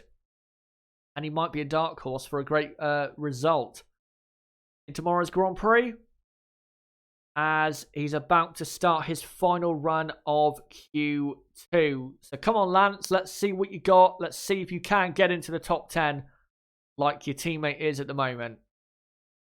Comes into turn 1 and looking absolutely fine so far. Now through turn 3 and 4. And at the end of the first sector, he is 5 thousandths of a second slower than Nico Hülkenberg. So very, very close on time. And he's actually faster than Gasly so far in that first sector, which is pretty good considering how quick Gasly can be. In the Toro Rosso, Stroll comes down to the first chicane at the end of first DRS zone. Very quick speed trap there for Stroll. And now Lance opens up the DRS for the final time on this lap. And let's see what his middle sector time is like. It should be good. And it is. He's just about 0.2 of a second inside Hülkenberg's time. So as long as he has a good final sector, he might be able to get into the top 10. As he now comes through turn 15, 16 and 17. And he hits the apex there nicely. Now into turn 18. And 19. The rear end kind of shaking a bit, but gets very close to the barriers at the exit of turn 19. Now around the penultimate corner. Slight wiggle. Now into the final corner. And Lance Stroll comes to the line and gets into P10. Not sure that'll be good enough, but there you go. And it is not, because Pierre Gasly goes P10 in the Toro Rosso. Daniel Ricciardo comes to the line and stays in 8th place. Daniel Kvyat now comes up to the line. And he goes and stays 13th. That's poor for Kvyat. Lando Norris comes to the line, goes P8. That's more like it. Here comes Kevin Magnussen, who stays in 15th on the soft compound tyre this time. Carlos Sainz stays in 6th place. And who else is out there? Surely Hülkenberg is out there on the lap, and so is Perez. As here comes Max Verstappen on soft tyres. Is he going to back off, or is he going to keep pushing? He is going to back off. So there you go. As Perez is coming into the pits, I think. And Perez might be at risk here if Hülkenberg keeps pushing. And here comes Nico Hülkenberg, three-wheeling it around the final corner. And goes P10. So Nico Hülkenberg is into the top 10 and Perez is in the pits. So as Charles Leclerc goes P1 on medium tyres. So Charles Leclerc will start the race on the medium compound tyre. Here comes Lewis Hamilton into the final corner and backs off. So there you go. That is Q2 over and done with. So let me now just put up here that Q2 is over. And get rid of that over in the top left. And now do the order. So the order of Q2 was Charles Leclerc in P1 from Lewis Hamilton in second. And then in third place, it was Valtteri Bottas, who is still looking quick despite his penalty. Vettel 4th, Verstappen 5th, Sainz 6th, Albon 7th. And then Lando Norris gets into the top 10. And he had to, because if he got knocked out, that would have been quite embarrassing. And then 9th and 10th, the two Renaults of Daniel Ricciardo and Nico Hülkenberg. And knocked out in qualifying 2, Sergio Perez in P11. As I predicted, by the way, I said Perez would be P11 before the session. Gasly P12. Did I predict that as well? I think I did. Yes, I did. I thought Gasly would be P12, didn't I? So there you go. Stroll 13th. And then Kvyat 14th and Magnussen 15th. So in terms of my predictions, I got Q2 mostly right. But there you go. Knocked out Q2. Perez, Gasly, Stroll, Kvyat, Magnussen. And Q3 will be underway in a couple minutes' time, I should imagine. So, in the meantime, let's check the chat. What tyres is Max on? Right, so out of the top teams, the only driver I think that is out of the top teams starting on the soft is Sebastian Vettel. Leclerc, Hamilton, Albon, Verstappen and Bottas are on medium compound tyres. And Valtteri Bottas, by the way, even though he started from the back, he must start on that tyre because he got into Q3 on that tyre. He has to, no matter what. So, yeah. Sebastian Vettel, not looking great, is he? If he is on that tyre, as I think he is, because that tyre will go away very quickly from him in the race. As Sky F1 just showing some replays of the McLarens on their laps, how they did. And the McLaren, I have to say, is so nicely balanced this season. When you watch it on track, it looks so nice to drive. So comfortable. The front and rear working very nicely together, which is a massive difference compared to last year, where it just wasn't a good car, was it? But anyway, yeah, Vettel on soft tyres. Leclerc has found some pace.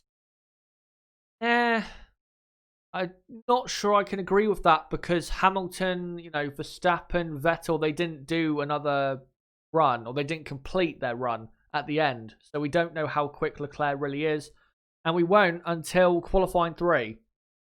But if I was to guess right now, based on the running so far, Ferrari do not have a chance of pole position. They don't. They're miles off. Absolutely miles off. As Romain Grosjean getting interviewed in the driver pen, and they're just showing that Magnussen has outqualified Grosjean 13-8 this season. Yeah, Kevin has clearly been the faster driver and the better driver this season. There is no doubt about that whatsoever. Romain has had a couple good races. Barcelona, Australia, Hockenheim was a very good weekend. But other than that, not really done anything this season. Also, Russia was a good qualifying for him, but in the race got knocked out. Vettel will finish in P5 tomorrow. That's the thing with Ferrari. They're so slow. I don't think Valtteri Bottas will be that far away from beating them, because he'll be on a harder compound tyre than Vettel, for example. Valtteri will be cutting through the traffic very quickly, to the point that by lap 15, he should be clear of the midfield.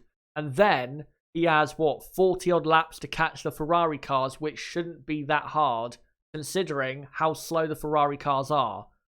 So I'm not even sure about that, if I'm honest. But anyway. Seki Hybrid Bottas can finish 3rd. Not sure about 3rd. Again, though, needs a safety car if he's going to get that. But without a safety car, I think he can still beat the 2 Ferrari cars. Because again, those 2 Ferrari cars are very slow in the race. I mean, if they're going to be, say, 6 to 7 tenths of a second off in qualifying, you can basically double that for the race, because they tend to be doubly as slow in the race as they were in qualifying if they are not on pole. So, yeah, they might be a second and a half a lap slower than the leaders tomorrow, Ferrari, which would put them about a minute off the win. Not saying that's going to happen, but it's most likely going to happen, isn't it? Because it's Ferrari. Let's look at some other comments quickly before we get into Q3. Albon should beat Bottas. He should. I think Albon, again, as I said earlier, this is his best chance for a podium this season, in my opinion. Anyway, Q3 is about to get underway. The shootout, the final shootout of the season. So there you go. And the timer has started, but I have not synced up in time, so I'll do it in just a moment. But the people in the not in the drop zone, in the shootout are Leclerc, Hamilton, Bottas, Vettel, Verstappen, Sainz, Albon, Norris, Ricciardo, and Hülkenberg. So you've got 4 Renault-powered teams, 2 Honda-powered teams, 2 Mercedes-powered teams, 2 Ferrari-powered teams. As the cars should be coming out pretty soon. And yep, here comes Lewis Hamilton and Valtteri Bottas on, of course, a set of soft compound tyres. Hülkenberg, though, and Norris are on track before them. As now Sebastian Vettel comes out of the pits as well. And so does Charles Leclerc. And there you go. Oh no, hold on, let me get rid of that. That's the wrong time, because there's actually 11 minutes left now. So I'll sync it up once we get to the 10 minutes to go mark. as Charles Leclerc exits the very convoluted pit lane. And still in the pits, you got Verstappen and Albon. But then again, no, now they're coming out on track. And Ricciardo is, interestingly, still in the pits, even though his teammate is on track. So, there is Lando Norris, Hamilton and Bottas heading down the first DRS straight on their outlaps. And you have to say, the favourite for pole is Lewis Hamilton.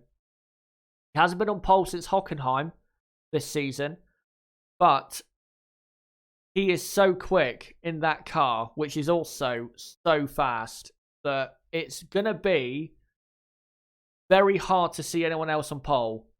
But you never know in Formula 1, Max Verstappen could end up providing a challenge to Lewis Hamilton. Maybe Ferrari can use everything they have of their power units to put them right there close enough. Who knows? But most likely, it is Lewis Hamilton who will be on pole. And we might be seeing in a moment an absolutely record-breaking, barnstorming lap from Lewis Hamilton. As Nico Hülkenberg has just started his first run of qualifying 3, and now so does Lando Norris. And now so does Carlos Sainz as well. But here comes Lewis Hamilton to start his final qualifying 3 of the season. And this is his first lap of Q3 in Abu Dhabi. Now heads down to turn 1, throws it in, and the car complies. And now into the flat out turn 2 and turn 3. Now down into turn 4. And he does a 16.9 for the first sector, which is very, very quick for a first sector time. And that car looks unbelievably good on the rear end through that hairpin as he now enters the first DRS straight, heads down to the chicane. And let's see what he clocks at the end of the speed trap. About 199 mile an hour. Yep, 320 kilometers an hour. The track record, by the way, 134.7 from 2018 from this man, Lewis Hamilton. As he now comes up to the middle sector. And what does he do? A 57.5 for the middle sector. And now comes into the final sector. Into turn 14. Looks good. And now comes into the triple right-hander of 15, 16 and 17. Hülkenberg does a 37.5, which is very slow in the Renault. Norris goes about half a second quicker. As Lewis Hamilton gets very close to the wall on the exit of turn 19. Now into the final 2 corners. And into the final corner. And Lewis Hamilton will go P1 on a 1:34.8. Very, very quick lap time. Valtteri Bottas goes second, 0.3 off Lewis Hamilton. Sebastian Vettel goes third, half a second behind Lewis Hamilton. Here comes Charles Leclerc, and he goes P3, about 0.4 off Lewis Hamilton's pole position so far. Here comes Max Verstappen. What can he do against Lewis Hamilton? Comes up to the line, and Max goes P2, 0.3 down on Hamilton. And now we wait for Alex Albon, who should be finishing his lap in just a moment. And he goes into 6th place. There's Albon, about 0.3 behind Vettel, who is 5th. So, there you go. Hamilton on, for now, provisional pole position. As we're just seeing there on the replay, Valtteri Bottas making a slight mistake at the penultimate corner. But you got to say, guys, Lewis Hamilton, way too quick in that car. And I don't see how anyone can get close to him in the final run. But again, you never know in Formula 1. Stranger things have happened. But with just under 6 minutes to go in Q3, this is the running order. It's Lewis Hamilton on provisional pole position. Second is Max Verstappen in the Red Bull. And even if Valtteri Bottas outqualifies Verstappen, of course, Max inherits that position. So, as long as Max outqualifies the two Ferrari cars, then Max is in a relatively good position for tomorrow. So Max is in P2, Bottas P3, Leclerc P4, ahead of Sebastian Vettel in 5th. Got to say, it is surprising that Leclerc is faster than Vettel, because Sebastian is normally very quick here, but just hasn't had the pace so far this weekend. So it's Leclerc 4th, Vettel 5th, and then Albon is in 6th place, about 3/10 off Vettel. And I have to say again for Albon, not good enough. Half a second behind Max Verstappen. That is not good enough. He needs to be another quarter of a second closer in my book. And then after that, it is Carlos Sainz in 7th place. 8th is Lando Norris. 9th is Nico Hülkenberg. And 10th is Daniel Ricciardo. Ricciardo, though, is on an outlap. He's doing just the one-timed run whilst everyone else is back in the pits. So, McLaren, as I expected, dominating the midfield battle. And they should dominate it in the race tomorrow as well. So there you go. With 4 minutes to go in the final qualifying session of the season, and it looks as though it's going to be the first pole position in about 10 races for our 6-time world champion, Lewis Hamilton. And let me just quickly take a look at the chat. See what you guys are saying. Seki Hybrid, Hamilton is an all-time great. 6 titles is nothing to doubt about. Doesn't matter if you have the best car. Exactly. If you have 6 world championships, you're an all-time great. I don't think there needs to be a debate about that. As Daniel Ricciardo starts his final qualifying lap of the season. And in 2019, I think Daniel in qualifying has been pretty good. There's been some sessions where he's got some unbelievable pace out the car. Canada and Monza are examples of that. And yeah, Daniel has been, in qualifying, I think very good. Been a couple sessions where he's been a bit too slow. But most of the time, Daniel has done the best he can. And has absolutely wrung the neck off that Renault car. As now Hamilton and Verstappen come out of the garages for the final time of the season in qualifying.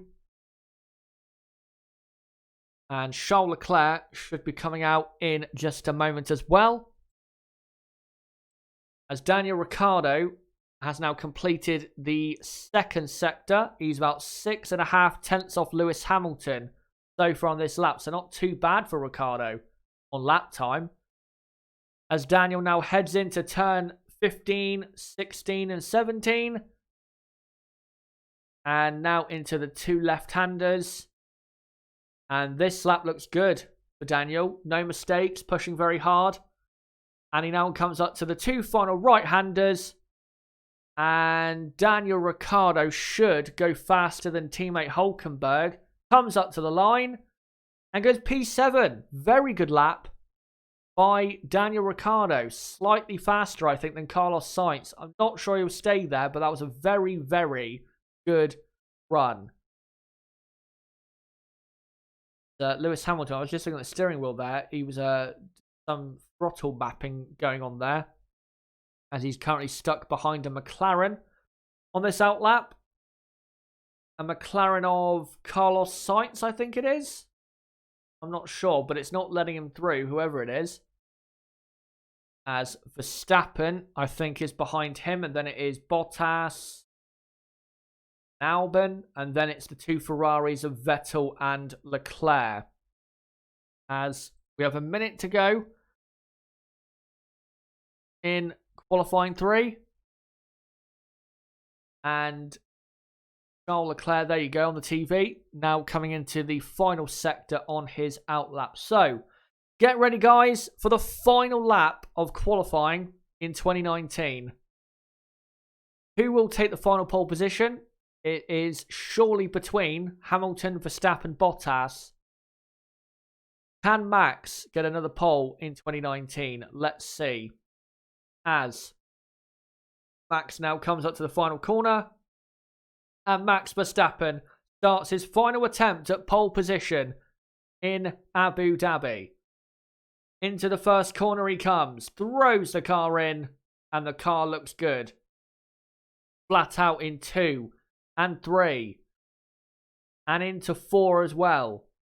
And at the end of the first sector, he is not actually up on his time so far, but it's been a good enough first sector. Hamilton, though, has improved on his first sector, and Charles Leclerc has missed the flag. Somehow, he's missed the flag and is now in 4th place. So too slow an outlap there for Charles Leclerc, and he's missed the flag. As Max Verstappen now comes into the first chicane at the end of the first DRS straight. Looks fine so far this lap. What can the Honda power unit do at the end of this sector? As Hamilton so far actually not up on his time. Verstappen though only a 10th down. Verstappen is close. Very close to Lewis Hamilton. As they now enter the final sector of the track. Into turn 16 and 17 comes Max Verstappen. As Nico Hülkenberg goes up to 9th place ahead of Lando Norris. Here though comes Lewis Hamilton into the final 2 corners. Will Lewis Hamilton get his first pole position since Hockenheim? Here he comes to the line. And he does go half a tenth quicker. But what can Max Verstappen do? He does not improve, and Max Verstappen is in 2nd place. Here comes Valtteri Bottas, who goes up to 2nd. So Bottas is 2nd, even though he will start at the back. Sebastian Vettel so far on this lap is not improving. Can Vettel get ahead of Leclerc? As Albon has stayed in 6th place, that's not good enough. And Vettel has stayed in 5th. So there you go.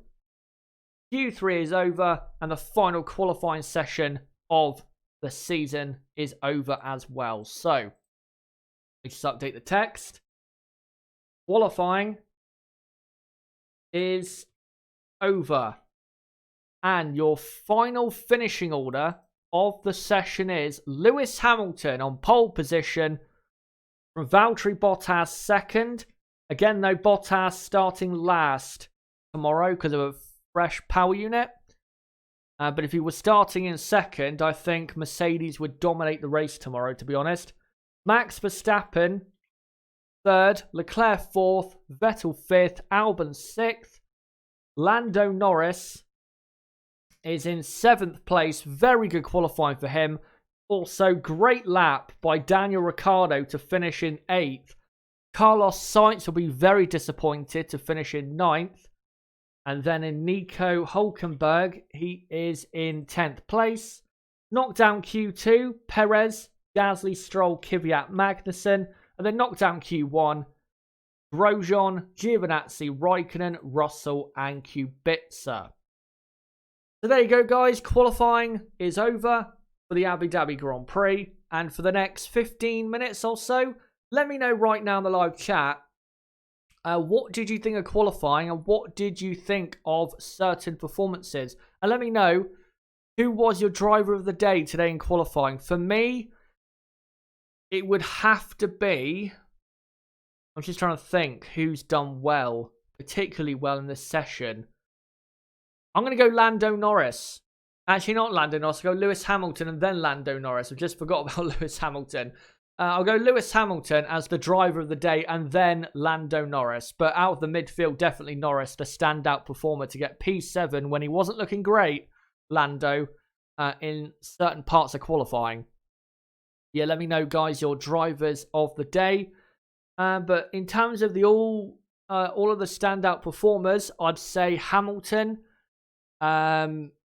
Norris, Ricciardo. And then after that, I'm not quite sure who I'd go for, but I think definitely those Those three definitely standout performers. But yeah, let me know in the comments and the chat what do you think of qualifying and who stood out for you today in terms of teams and drivers. Let's see what you guys have to say. Jaden Julian, Max Verstappen, driver of the day. I'm not sure about that. He didn't do bad. I think he did the best he could, but he didn't stand out today, really. Right, let's find some other comments here about what you guys thought of qualifying. And was that a new lap record? I didn't quite see, but if it is, he only just beat it. But yeah, great lap and great session from Lewis Hamilton. Let me find some other comments about what happened in qualifying. Stella, what did I tell you, Chaz? I wouldn't say it's dominant. I think with Hamilton, yeah, it was dominant, but I don't think Valtteri was dominant in second place. I mean, him, Verstappen, and Leclerc were very close there at the end of the session. Seki Hybrid, Hamilton should have this race tomorrow. Yeah, he has to be the favourite. I mean, Max will give it everything tomorrow, and we know he'll be quick, but Lewis has a good enough car, a great team, and is the best on the grid. So, yeah, it's going to be very hard to beat him unless he has a horrible start or a liability issue. Right, let's find some other comments here if I can. Lance Stroll. I wouldn't say Lance Stroll. I mean, Stroll's qualifying was better than it normally is, but that was because the car's faster, not because he's actually quicker. Yeah. Right, let me find some other ones there. Mango Gamer. Would Leclerc have challenged for pole if Ferrari didn't lose everything in the final sector? I think that's what you're trying to say. If buts and maybes, that is. This is the track that we race at, and you've got to get it right. There's no point saying, oh, well, if the Ferrari car was good grip-wise, would they be on pole? You know, if that sector was not as reliant on grip, would they be on pole? There's no point talking about it. That's the track, that's the situation, and simply Ferrari are not good enough. Right, let's find some others here if I can. Harith Zach, how about Bottas? I mean, without his penalties, it'd be P2. I don't think, though, he did that well, Valtteri. I mean, put it this way. If the car wasn't so quick this weekend, would he be in P2? I'm not sure. With Lewis Hamilton, though, different story. If the car wasn't so quick, I still think Lewis Hamilton is on the front row of the grid. Valtteri, though, I don't think that's the case. So, yeah. I don't think Valtteri did that well. I think he just benefited from how good the car is at this Grand Prix this weekend. Does Leclerc have a penalty? No, he took his penalty last week. Serugara, Leclerc's out-qualified Vettel this year. Yep, indeed. He finished that off in Brazil, I believe. Him out-qualifying Sebastian for the season. E7 Suspect, great to see you. Says Ferrari can't do anything right. 2 cars on different strategies with only 1 Mercedes will be interesting. Well, you know Ferrari, it just won't work. Leclerc probably won't have enough speed to compete with Hamilton and Verstappen. And Vettel is on the softer tyre, which will be good at the start, but after that, he'll be struggling. And he will probably come under threat from Alex Albon in the Red Bull, who surely will be quicker tomorrow than he was in qualifying. And I've got to say again, Albon, not good enough. I don't care that the car is built for Max Verstappen. You cannot be half a second behind your teammate. You cannot be half a second behind your teammate. If I was going to rip Gasly for it, I've got to do the same for Albon. So, not good enough for Albon. Not saying he should have out-qualified the 2 Ferrari cars, but in terms of lap time, he should have been a lot closer than he actually was. But anyway, let's find some other comments here if I can. By the way, thank you, Jaden Julian, saying I am the biggest fan of this channel. Thank you very much. I think tomorrow will be a boring race, says Mango Gamer. I think we are in for a race that, again, is going to have its moments, but won't be that amazing. I think Hamilton Verstappen, that'll be interesting to see. Bottas's recovery through the field. Whatever Ferrari get up to. And then the midfield, of course, which is going to be mental because everyone that's outside the top 10 will start on probably the harder compound tyres and will be very quick around laps 7, 8, 9, 10 compared to the 2 McLarens and 2 Renaults. So, yeah, we're in for quite an interesting race. Maybe not too many racing and overtaking going on, but it's not going to be, a dead set, incredibly boring Grand Prix, put it that way. I think we are in for an okay race. Trotters saying Hulk will need it to rain in the desert to get a podium. Yeah, it's probably his final race in Formula 1. And yeah, he's not going to get a podium. No way. Famous last words, of course. But yeah, it's a shame he hasn't had a podium, but it's his fault. Every time he's had a chance, he's blew it. So you can't say he's been unlucky. Again, every chance he's had to have a podium, he's completely blown it. So it's only himself to blame, in my opinion. Red Bull always stuff up their other driver. Not sure about that. I know what you mean, though. I know you're a big fan of the Aussie drivers, of course, but that's Master Steve-O, by the way. I'm not sure about that. Spider Monkey, do you upload about the preseason practice? I will be doing, of course, preseason content, and I'll reveal more in say mid-December as to my plans for preseason, because it is probably going to feature me going to testing, and I might be doing something quite interesting. But yeah, I'll get onto that later on in December. Thunderstorm could be possible. Come on, guys, we're just praying for rain at this point. Even though it did spit with rain very briefly in the race last year, very briefly it was raining. We all started panicking and going mental, like, oh, it's raining, everything's going to go off, and nothing happened. So yeah, let's calm down. Hulkenberg didn't blow every chance. There were a good portion of reliability failures too. I don't think there was.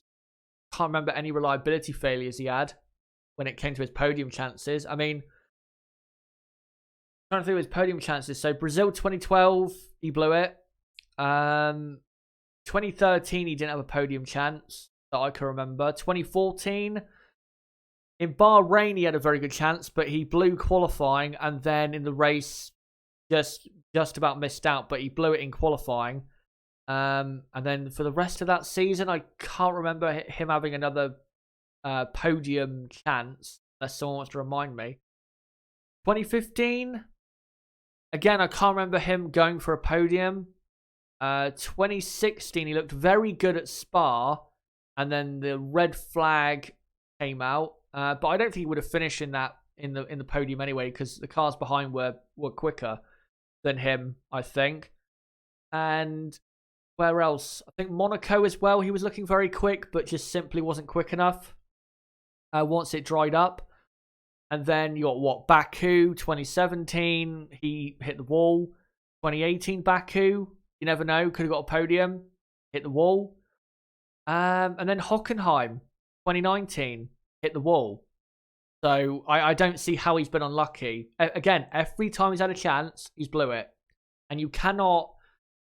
I don't understand how you can feel sorry for a guy who, when he gets a chance to shine, he blows it. I don't understand how you can feel sorry for someone like that.